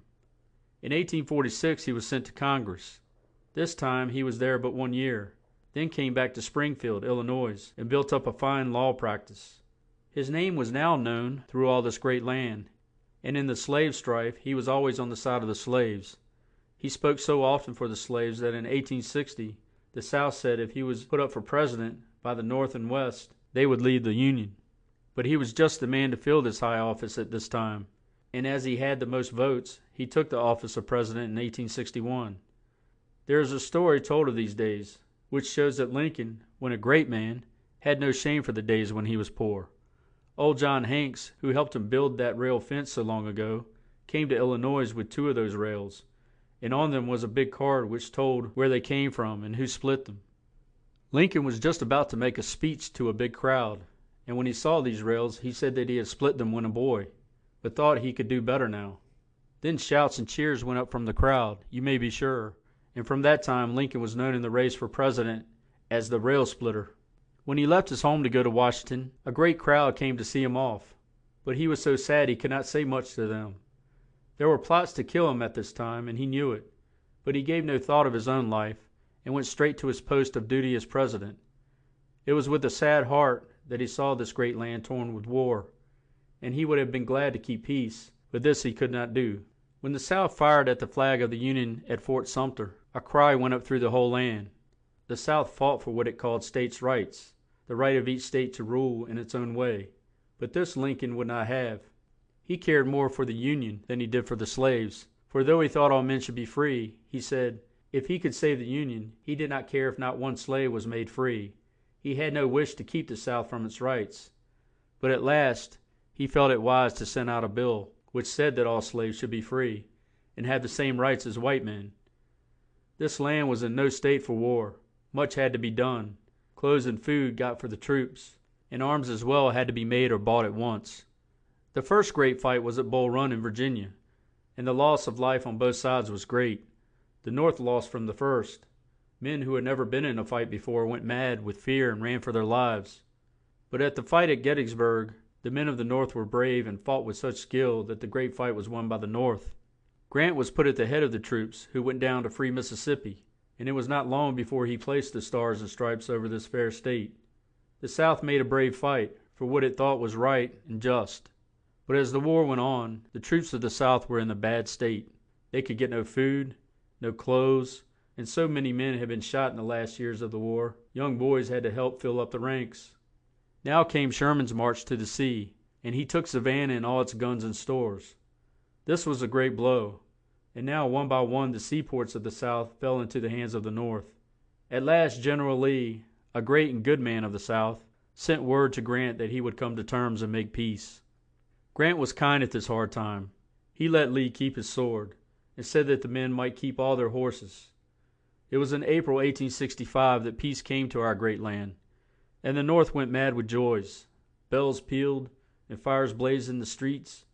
Flags were raised and guns were fired, but in the South there was no joy, only great grief. From the grief of the South a great crime sprang. On the night of April 14th, as Lincoln sat in a box at the theater watching a play, he was shot by a man from the South named Wilkes Booth. When he had shot Lincoln, this man sprang on the stage and tried to run from the place. He fell and broke his leg, but in this state he got to the door, where he jumped on his horse and fled for his life. He was found at last in a barn, and made such a brave fight for his life that the barn had to be set on fire before he could be caught. Even then he would not come out and give himself up, but fought till he was shot down where he stood. Lincoln had been shot in the back of his head, and could not move or speak. Men took him with care to a house nearby, but there was no help for him, and in the early morn of the next day a great life came to a sad end. The whole land, the South as well as the North, wept at his death, for no sane man felt that Booth's deed was wise or just, and to this day the name of Abraham Lincoln, the savior of his country, is held dear by North and South. End of chapter 16.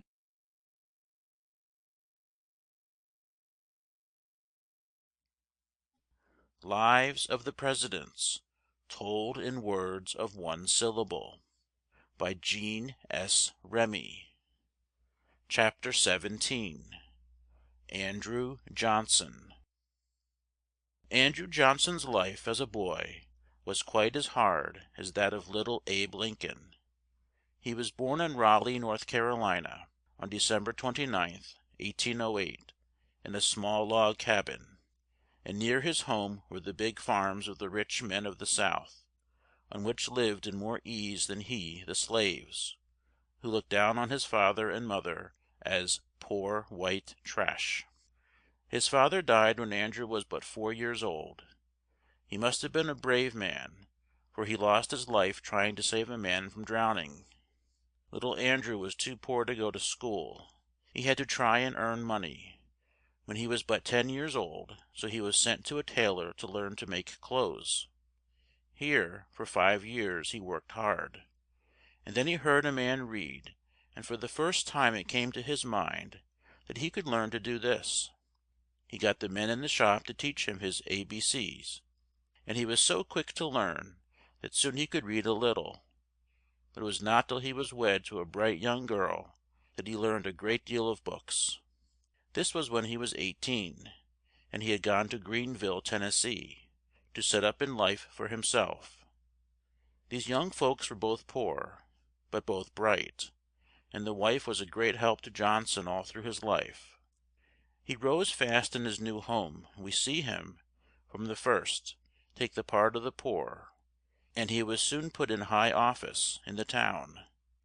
It was not long ere he rose to a high place in the state, and, in 1843, we see the poor little tailor boy of 1826 in the halls of Congress, standing up for the rights of the class in which he was born.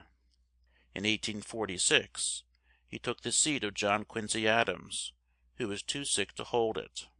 Does it not seem strange that two men who had lived as boys so unlike should rise to just the same place? For 10 years he was in Washington, where he helped make the laws of the land. Then, in 1853, he was made governor of Tennessee. When the Civil War broke out, he took sides with the North, though he was born in the South and lived there. And when Lincoln was made president, he took the next place as vice president. On Lincoln's death, he took the president's chair. The whole land was now upset. In the South, the white men had no work, and the slaves did not know how to care for themselves. In the North, there was strife as to the terms on which the South should come back into the Union, and on many things Johnson and his Congress did not think the same. So there was strife between them. It came to its height in 1868, when the Senate tried Johnson for high crimes and misdemeanors. This means that Congress thought the President did not act for the good of the land, and should be put out of office. But the men who tried him did not all think the same, and most of them said he should keep his place. So he was in the chair for 4 years, and then went home to Elizabethtown, Tennessee, where he lived till his death on July 29th, 1875. End of chapter 17. Recording by Greg Giordano, Newport Richey, Florida.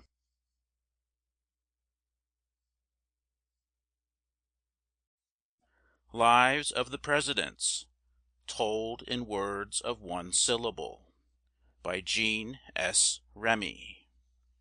Chapter 18. Ulysses Simpson Grant.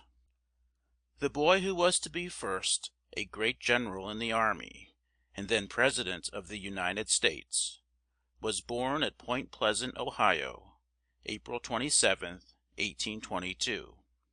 As a boy he did not care for books, but was fond of sports and games, and had a great love for horses. He was but 8 years old when he put a young colt to a sled, and hauled sticks and logs from the woods to his home.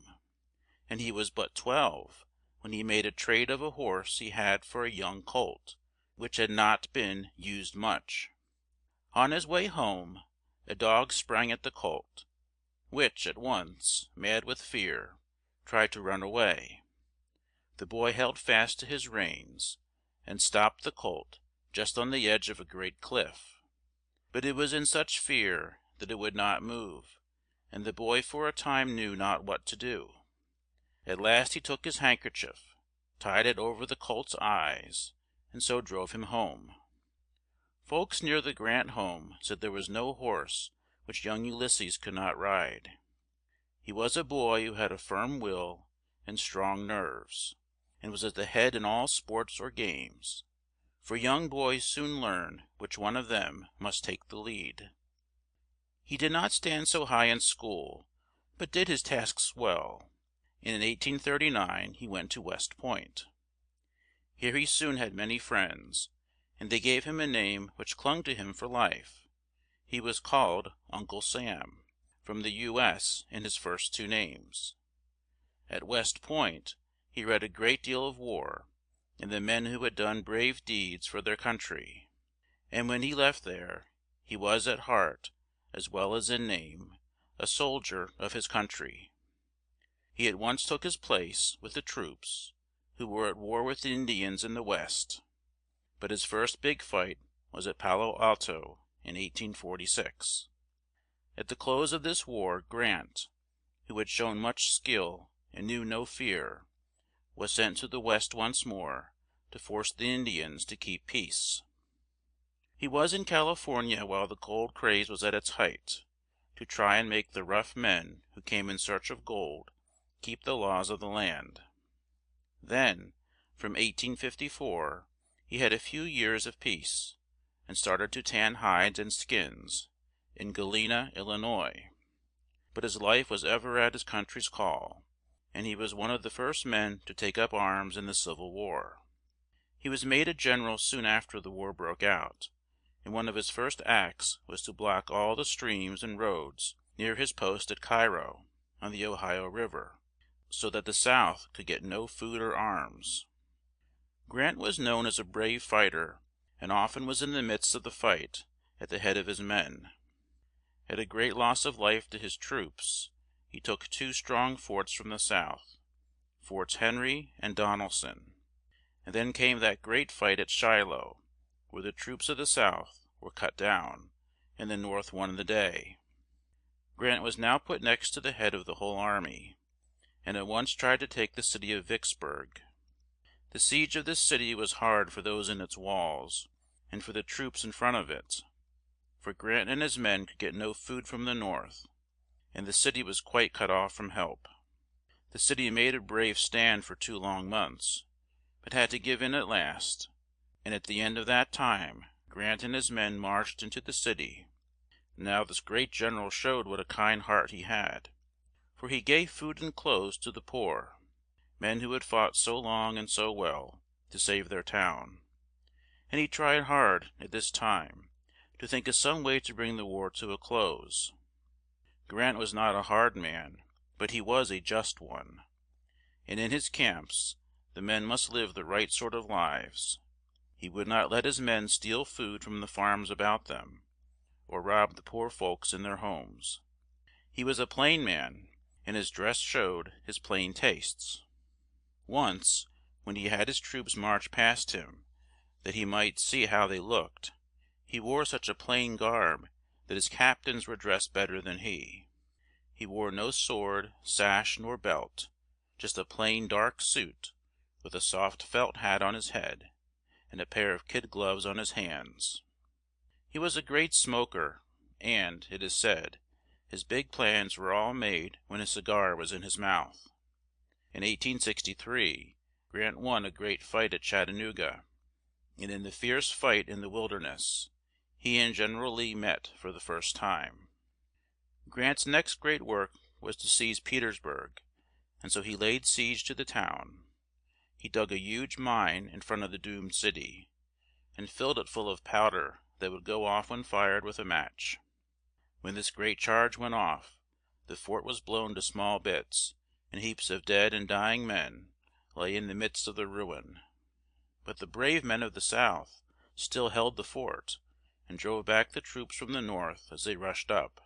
And so well did they fight, that Grant and his men had to draw back, and leave Petersburg alone for some time. The next time he tried to take the town, though, General Lee, who was in charge, was forced to yield, and soon the red, white, and blue waved over the southern city. Soon after this, Grant took from Lee all the troops in his charge, and it was now plain to see that the war must soon end. You read in the life of Lincoln of the terms of peace which Grant gave to the great chief of the South, and it seems that these two men, Grant and Lee, had no hard thoughts for each other, for when peace was made, they shook hands and parted friends. Each had done his best in the cause he thought right. Grant's trip to the North when the war was at an end was a grand one. Crowds rushed to see the man who had saved the Union, and cheers and shouts rang to the skies. He was, of course, named for president, and a great vote put him in office. He He was in the President's seat for 2 terms, and was the only man since Washington who was thought of for a 3rd term. But this the whole land said no to, as no man should be President longer than Washington had been. In Grant's last term, a big fair was held in Philadelphia, called the Centennial, to keep in mind this was the great day on which this land was made free. At the end of Grant's 2 terms, he took a tour of the world, and all lands made much of the soldier president. Rich gifts were placed in his hands, and at the courts of the Old World, kings and queens were glad to have this plain, quiet man as a guest. His last home was in New York, and here, in 1884, he fell sick. He lost much money at this time, and was, in truth, a poor man. But he was, to the last, a brave man, and in the midst of much pain, he wrote the book of his life, that when he was dead his wife should have money from its sale. He died after 8 long months of great pain, at Mount McGregor, near Saratoga, on July 23, 1885. His body lay in state in New York for some days, and crowds from far and near came to view this great man for the last time. He was laid to rest August 8, 1885, at Riverside Park, New York City, and the white marble tomb that marks this spot is a gift to the great dead from the land he served so well. End of chapter 18. Recording by Greg Giordano, Newport Richey, Florida.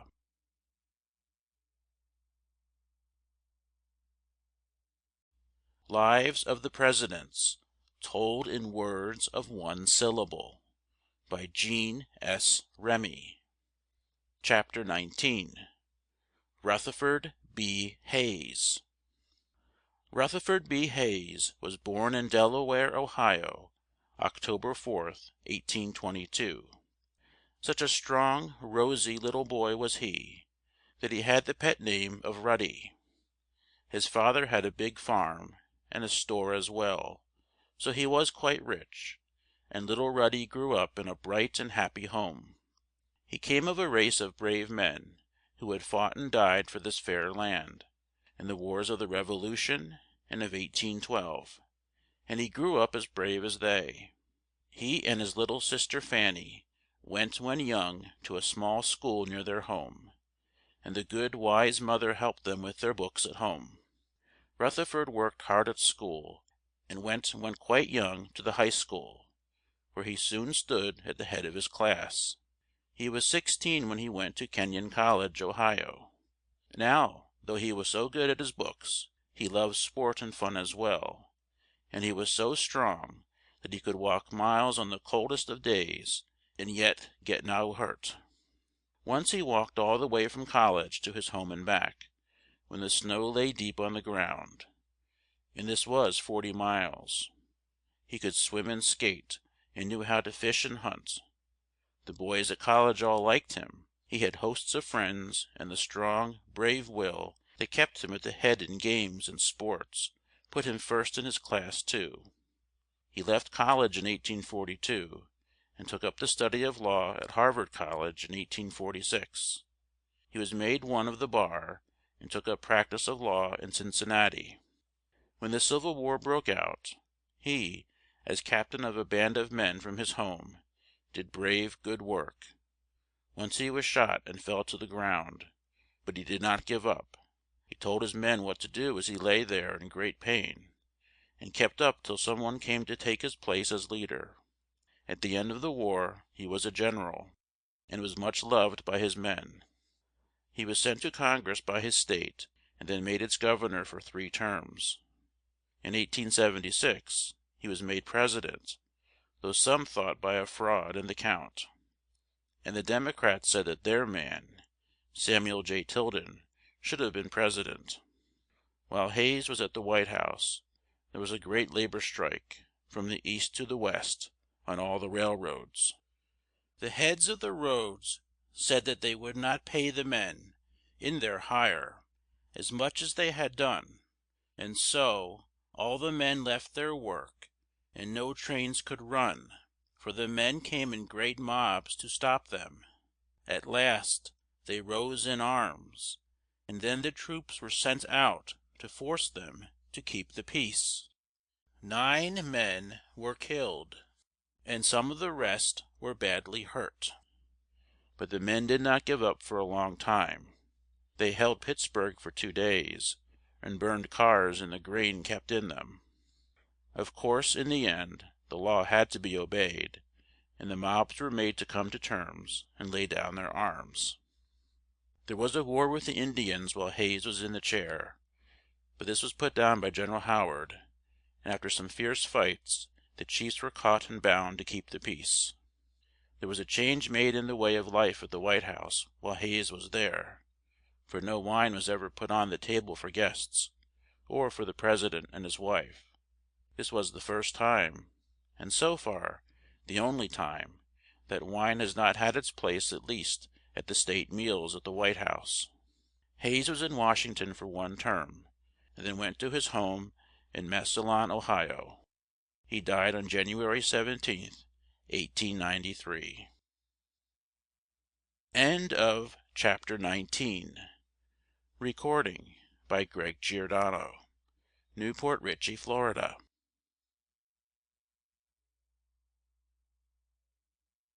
Lives of the Presidents, told in words of 1 syllable, by Jean S. Remy. Chapter 20. James Abram Garfield. In rough log cabins, out of the midst of wild woods, we have read that 6 of our presidents were born. The 7th, James Abram Garfield, was born in Orange, Ohio, on November 19th, 1831. His father had built, with his own hands, their small, rude home, and it stood deep in the wild wood, whose trees would, at times, catch fire from the sparks thrown from the steam engines some miles off. Near the Garfield home was their field of grain. One day this caught fire, and in trying to save his wheat, the father of little James lost his life. It was a hard life to which he left his young wife and the 4 little ones. But she was a brave, good woman. She had to work hard, of course, and so did the boys. But the mother taught them from books as well. And little James was but 4 years old when he went to his first school. He was a tough, strong boy, and soon did a large part of the farm work. In the long summers he had the most work to do, and then in the winters he could go to school. He was a brave boy, for the school was miles from home, and his road lay through the deep woods, in which wild beasts roamed at will. But he went his way, and if he felt fear, did not show it. He had a great love for books, and late at night, with the big wood fire for his light, he would read over and over his few books. His mother had taught him to love the Bible, and this good book he knew well. But at last the time came when he was so old that he could leave home, and so help the mother more than he had done. The first thing he did was to drive mules on the towpath of the Ohio Canal. Here he earned $10 a month, but the men he met were coarse and rough, and the life rude and vile. So, with a sad heart, the young boy, fresh from his good home in the quiet woods, took what he had made here and went back to the place he loved. He was sick for a long while now, and as he lay on his bed he made up his mind that he would go to college, and lead a good, useful life out in the big world, that he would use his brains more than his hands. With this hope in front of him, he made money in the summer to pay his way at school in winter, and soon knew all that they could teach, and went to Hiram College. Here at first he did all sorts of work to pay his way, rang the bells, swept the floors, built the fires. But he was soon paid to teach in the college, for he was too bright and quick to do such hard work long. In 1854 he went to Williams College, and left at the head of his class in 1856. From now on he rose fast. He taught school when he left college. His boys loved the big strong man, and said so much in his praise, that men learned to love him too, and in 1859 he was made one of the Ohio Senate, and soon after sent to Congress. Then came the Civil War, in which he fought bravely. He won much fame in some of the great battles, and was made a general. He was a warm, close friend of Lincoln, and on the day of Lincoln's death, it was Garfield who spoke such calm, good words to a mob of men on Wall Street, New York, that he kept them from rash acts at this sad time. At the close of the war, Garfield was in Europe for a short time, and when he came home he was sent to Congress, where he kept his seat for a long time. In 1880 he was named for president, and took his seat in 1881. But there was a great grief in store for this land once more. On July 2nd, 1881, just 4 months from the time he took his seat, Garfield was shot by Charles Guiteau, as he, with James G. Blaine, was on his way to take a train north from Washington. They bore him back to the White House, and the man who had done this foul act was seized. The whole land prayed for Garfield's life, but he grew worse fast, and it was thought best at last to take him to Long Branch, where it was cooler than in Washington. But the long hot months dragged on, and the sick man did not grow well in the cool salt air, as it had been hoped. In spite of all care, the President failed day by day, and on September 19th, 1881, the whole world heard with sorrow of this good man's death. The great men of the day wept side by side as Garfield lay in state in Washington, and men of note in all walks of life felt his death as a great grief. He now lies at rest in Cleveland, Ohio. Guiteau was hanged for the crime he had done, and it is but just to say that some thought he was not in his right mind when he shot Garfield. End of chapter 20. Recording by Greg Giordano. Newport Richey, Florida.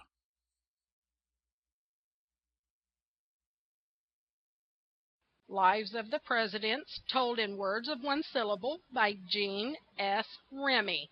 Chester Alan Arthur. Chester Alan Arthur was born in Fairfield, Vermont, on October 5, 1830, and his father had charge of the church in that place and was one of the first men to speak for the poor slaves. Now, in those days, those good men did not live as well as they do now, for folks were poor in the small towns. So this small boy was also born in a log cabin, but he was sent to good schools and was quite young when he knew so much that he could go to Union College. All the time he was here, he paid his own way, and when he left college he taught school, so that he could lay by means to go to New York and study law. He was soon in law practice, and he and an old schoolmate made the name of their firm well known. Arthur took the part of the black race, just as his father had done, and in 1856 he won a suit which let the Negroes ride in horse cars with the whites. A slave girl had been put off a car, and Arthur took up her case and won it. For some years he held high office in the state of New York, and was the general in the Civil War. He was not in the fights, but saw that the troops had clothes and food. He did this hard task so well that when the war was at an end, the President gave him the best place in New York State. He was made chief of the great port of New York, and held this post for 2 terms. In 1880 he was made vice president with Garfield as president, and, of course, took the chair when Garfield died. He held this place for 1 term and went back to his home in New York City and took up his law work. There was a split in his party at the end of his term. Some men wished Arthur to run once more for president, but more wished James G. Blaine of Maine, so of course Blaine was named. The Democrats named Grover Cleveland, and as all the men on that side wished this one man to win, he had the most votes, and for the first time in a long while the Democrats won in the race for president. 2 years from the time that Arthur came home, and right in the midst of his law work, he died in New York City. This was on November 18th, 1886, and he was laid to rest in Albany. End of chapter 21.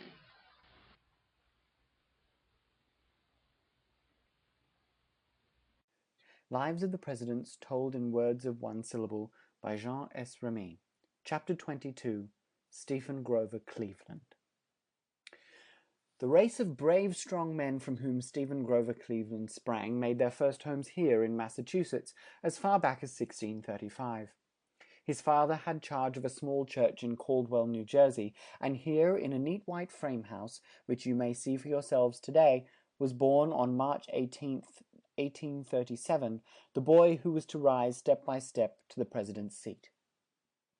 He was 3 years old when they moved to Fayetteville, New York, and here he first went to school and lived till he was 12 years old. He showed a strong will and a great love for books as a small boy.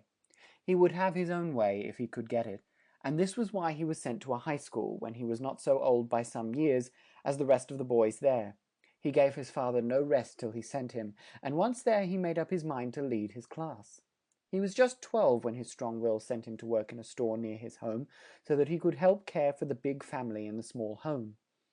The man who hired him soon saw that, if he was young, he knew how to work well, and that he could trust him. For 2 years he worked in the store and then went back to his books. But just at this time his father died, and he then had to find a way to care for those in great need at home. With the same pluck that he had shown in the past, he now went to work in a home for the blind in New York. In this big city, the bright boy saw and heard much which gave him new thoughts, and put in his heart the wish to make his life a great one. At the end of 2 years in the home, he made up his mind to learn law, and he asked a man whom he knew to lend him $25 to start him. The fact that this man did so shows that he had trust in young Grover Cleveland. He could now start his work, and went to Buffalo to do so. Here he lived for 8 years. At first he helped his uncle in the care of a big farm, and the money he so made was sent to his mother. Soon he had the chance to study law. The place where he went was 2 miles from his uncle's home, but back and forth, rain or shine, he walked each day. There is told a tale that shows how he loved the books of law, for, the first day he went to this place, a book was put in his hands to read. He kept at it for hours, till dark came. Then he found the rest of the men had gone home, all the doors were locked, and he must stay there all night. Such hard work soon made him a man who well knew the law, and folks gave him big cases that brought him much fame. He did not go to the war when it broke out, for he felt that he could not leave his folks at home with no one to care for them. He rose fast in his law work, and more than one great case did he win. He cared far more to take the part of the poor than of the rich, and at no time in his life did he look for high place or fame. It came to him, though, for he was just the man to fill a high post well. His name was soon known in his state and at Washington. For 3 years he was sheriff of Erie County, and then he took up his law practice once more. But soon he was put at the head of his city as its mayor, and then was made the governor of the great state of New York. Here he did good work. He put down those who had taken bribes and had not been good, true men, and he tried to see that the laws were well kept. Men saw that he was the right man to fill this high place, for he had no fear of what might be thought of him. He just did as he felt right, and so, while he was still governor, he was named for president by a great vote, and was elected. When he took the oath of office in Washington, he did not kiss the big Bible which other presidents had kissed, but a little old book, much worn with use, which his mother had given to him when he first left home. He was in the chair 4 years, and while here, he took for his wife Miss Frances Folsom. He was the first president to wed in the White House. Cleveland was president for 4 years. At the end of that time, the Republicans placed Benjamin Harrison in the president's chair. But at the end of one term, once more the Democrats won the day, and again in 1893 we see Grover Cleveland president. By May of 1894 the World's Fair was opened, and few boys and girls are too young to know something of the beauty of the great white city built on the shores of Lake Michigan in Chicago. In the last years of Cleveland's term, there was much talk of the state of things in Cuba. The men there wished to be free from Spain, who had ruled them with a hard hand for hundreds of years. Spain sent down troops of soldiers, and harsh laws were made to force the Cubans to keep the peace. But Cuba would not give up, and the United States began to feel pity for this brave little island trying to get free. In the midst of the strife, Cleveland's term of office came to an end, and he came to New York to live and take up law again. He now has his home in Princeton, New Jersey, and has a large law practice. End of chapter 22.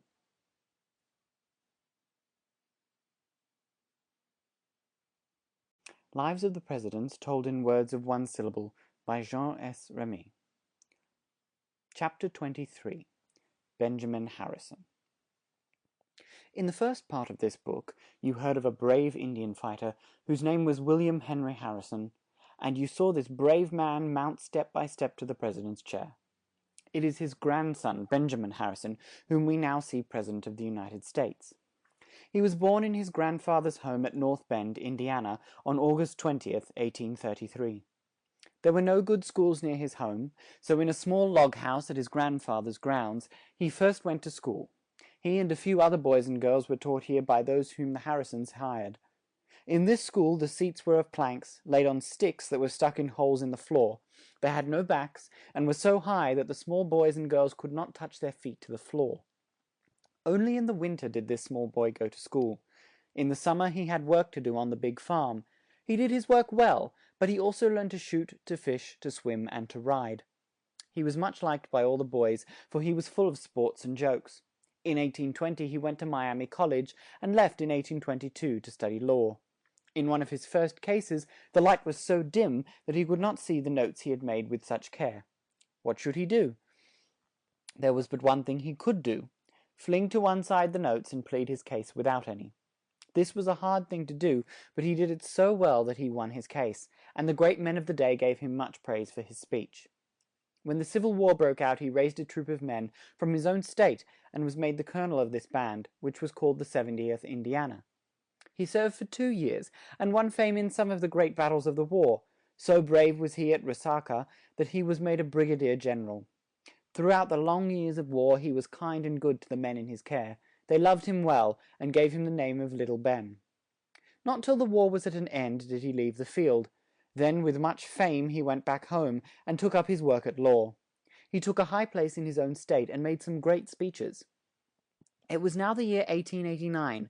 Just 100 years had passed since Washington, our first president, took his place as President of the United States, and the whole land thought it right to celebrate the date. So in New York City, on April 29th and 30th, was held the Washington Centennial. The city was hung from end to end with red, white, and blue. The grand good face of Washington, framed in the flag of the land, or wreathed in green, looked down on the gay scene. Rank by rank, the troops filed by amidst the shouts and cheers of the dense crowds that filled the streets, and looked from the windows of stores and houses. Rich and poor, great and small, kept this great day. The President and other great men from Washington were brought to the foot of Wall Street, on a barge hung with flags. Here all the ships of war were drawn up on each side, and as the party went to the spot where Washington took his oath of office, young girls clad in white cast flowers before them. As the troops filed past the President, one saw not just those from the north, but up from the south came hosts of men, bearing the flags of their states, all glad to share in this great day of the nation. And there were men from across the seas, too. The Germans and the French marched side by side with the Americans. By night, fireworks and bonfires filled the streets with light, and blazed in beauty. No such great time had ever been known in this land, and this was as it should be, for it was all done for the great good man who had led our troops so well in our first war that he had made us free, and had then, by a wise and just rule, helped us to be the great, strong land that we are today. While Harrison was in office, work was begun for the World's Fair, which was held in Chicago in 1892, just 400 years since Columbus first saw America. Harrison went to Chicago and opened the fair with a speech on October 14, 1892, but folks could not go there till the next year. In 1893, Harrison went home to Indiana and took up his law work once more. He is still alive, is well known as a good lawyer, and has many warm friends among the great men of our day. We have seen that Grover Cleveland now became president. At the end of his 4 years, the Republicans put William McKinley in office. End of chapter 23. Lives of the Presidents Told in Words of One Syllable by Jean S. Remy. Chapter 24. William McKinley. The man who now, in the year 1900, stands at the head of our great land, was born at Niles, Ohio, on January 29th, 1843. In the schools near his home he was taught his letters, and, as a child, was fond of books and quick to learn. He was a mere boy when he taught school to earn the means to go to college. The schoolhouse in which he taught still stands. It is a plain, square, white house with 2 windows in front and 3 on each side. His mother was a good woman, with a clear, strong brain. She taught him, as well as his 8 brothers and sisters, to love truth and to live brave and strong lives. Young William was not long to lead a life of peace, for in 1861 he, then but a boy of 18, left his books and his home and went to the war. Many stories prove how brave he was while there, but 2 will show you why he rose so fast from the ranks. At one time the guns had been left on the road after a great fight, and it would be a hard task to go back near the foe to get them. But young McKinley said, "The boys will hold them," and he and a few others went back for them and brought them into our lines. Then he was at one time 2 miles from the fight, in charge of the food, and he was quite safe. But he thought our men would fight better if they had some coffee and food.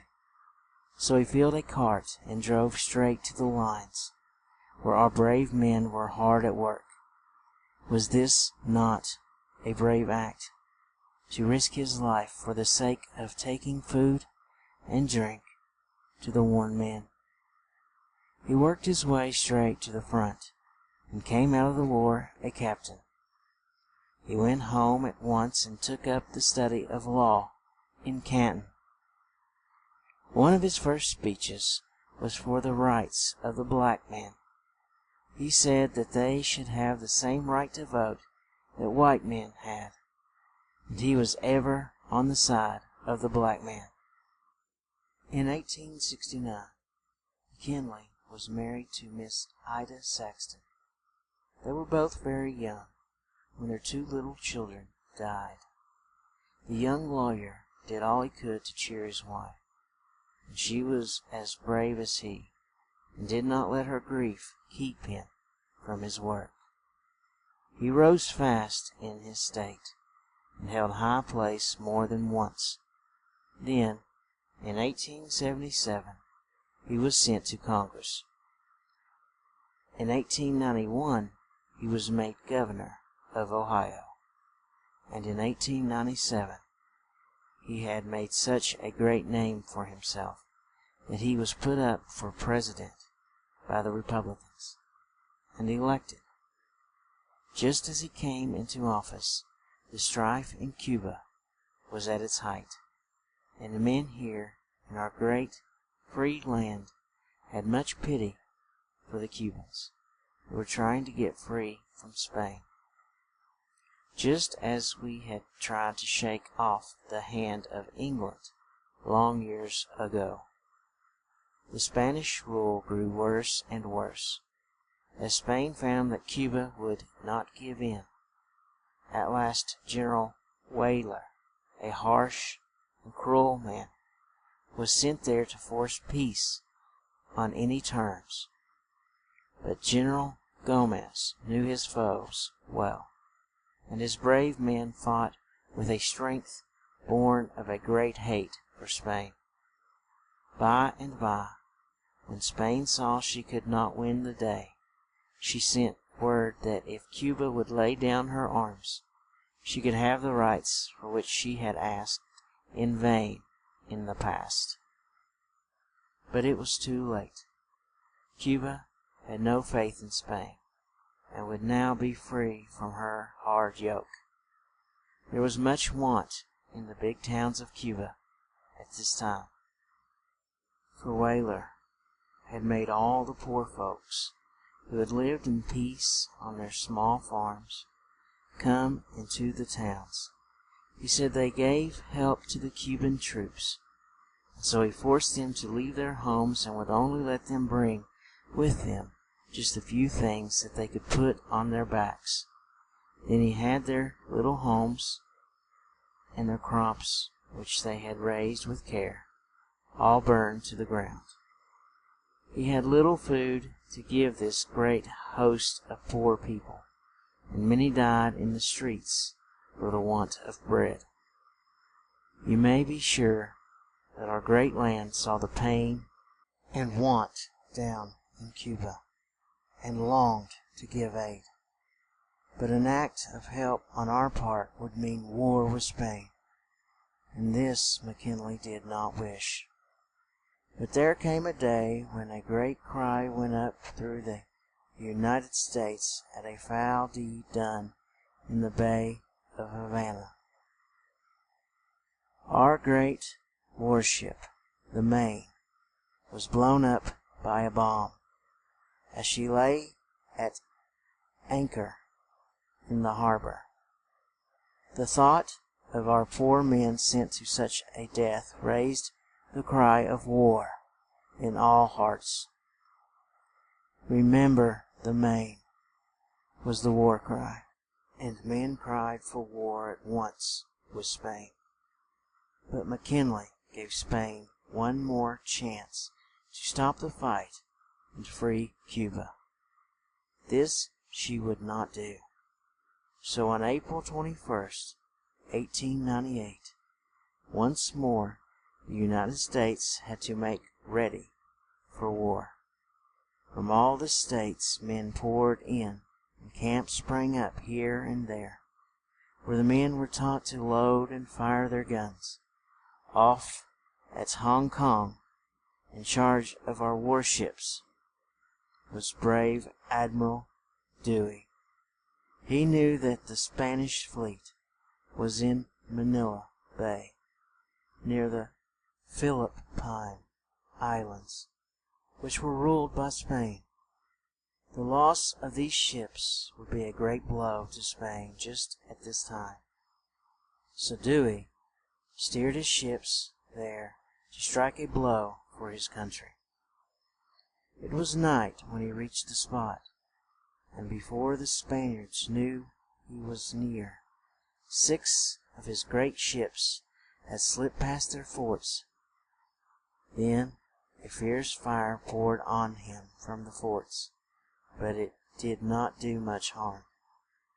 At last the Spanish fleet saw him, and at once the ships opened fire. But Dewey's flagship, the Olympia, sent out such a storm of shot and shell that the first of the Spanish ships was sunk, and all on board killed. The fight lasted 2 hours, and at the end of that time the Spanish fleet had all been sunk. Great joy was felt in the United States when this glad news was heard, and Dewey was the hero of the whole land. Our men down in Cuba fought well, and many brave deeds were done. On June 6th, Admiral Sampson fired on the forts at Santiago. Our men put their hearts in their work, and their aim with their great guns was true and straight. The Spaniards did not aim so well, and their shots did not go so far, and so the shot and shell from their forts did not do us much harm. Soon our men had stopped the fire from all the forts save Castle Moro, and this fort was rent and torn in great holes. On June 24th, our Rough Riders, with the Theodore Roosevelt at their head, were sent out to clear the way to Santiago. The foe poured a hot fire on our men from the tall grass and weeds in which they lay hidden, and there was great loss of life. Full of fire and pluck were these Rough Riders, and led by their brave colonels, Roosevelt and Wood, they forced the Spanish troops back, foot by foot. The line of fight was 5 miles long. The heat was fierce, and food and water scarce. But at last the troops came to the fort of San Juan Hill. Then, with a mad rush, up went our men to the Spanish fort at the head. Cheers and shouts rose to the skies as the red, white, and blue waved from the old Spanish fort. But the cost of this fort had been great, for there was much loss of life on both sides. On July 3rd, Cervera, the Spanish admiral, tried to sail his fleet out of the Bay of Santiago. He was seen, though, by our men, and after a hot chase and fierce fighting, the whole Spanish fleet was burned or sunk. Spain lost scores of brave men, but on our side not one man was killed, nor did we lose a ship. The end of the war was near. On July 10th we laid siege to Santiago, and on July 17th we went into the city and raised over it the stars and stripes. In this part of the world the last shot had been fired, but Dewey in the far east did not know this, and so he struck one more blow for his country. He took the city of Manila with the loss of but 12 men, and when our flag waved over this city, the end of the Spanish War had come.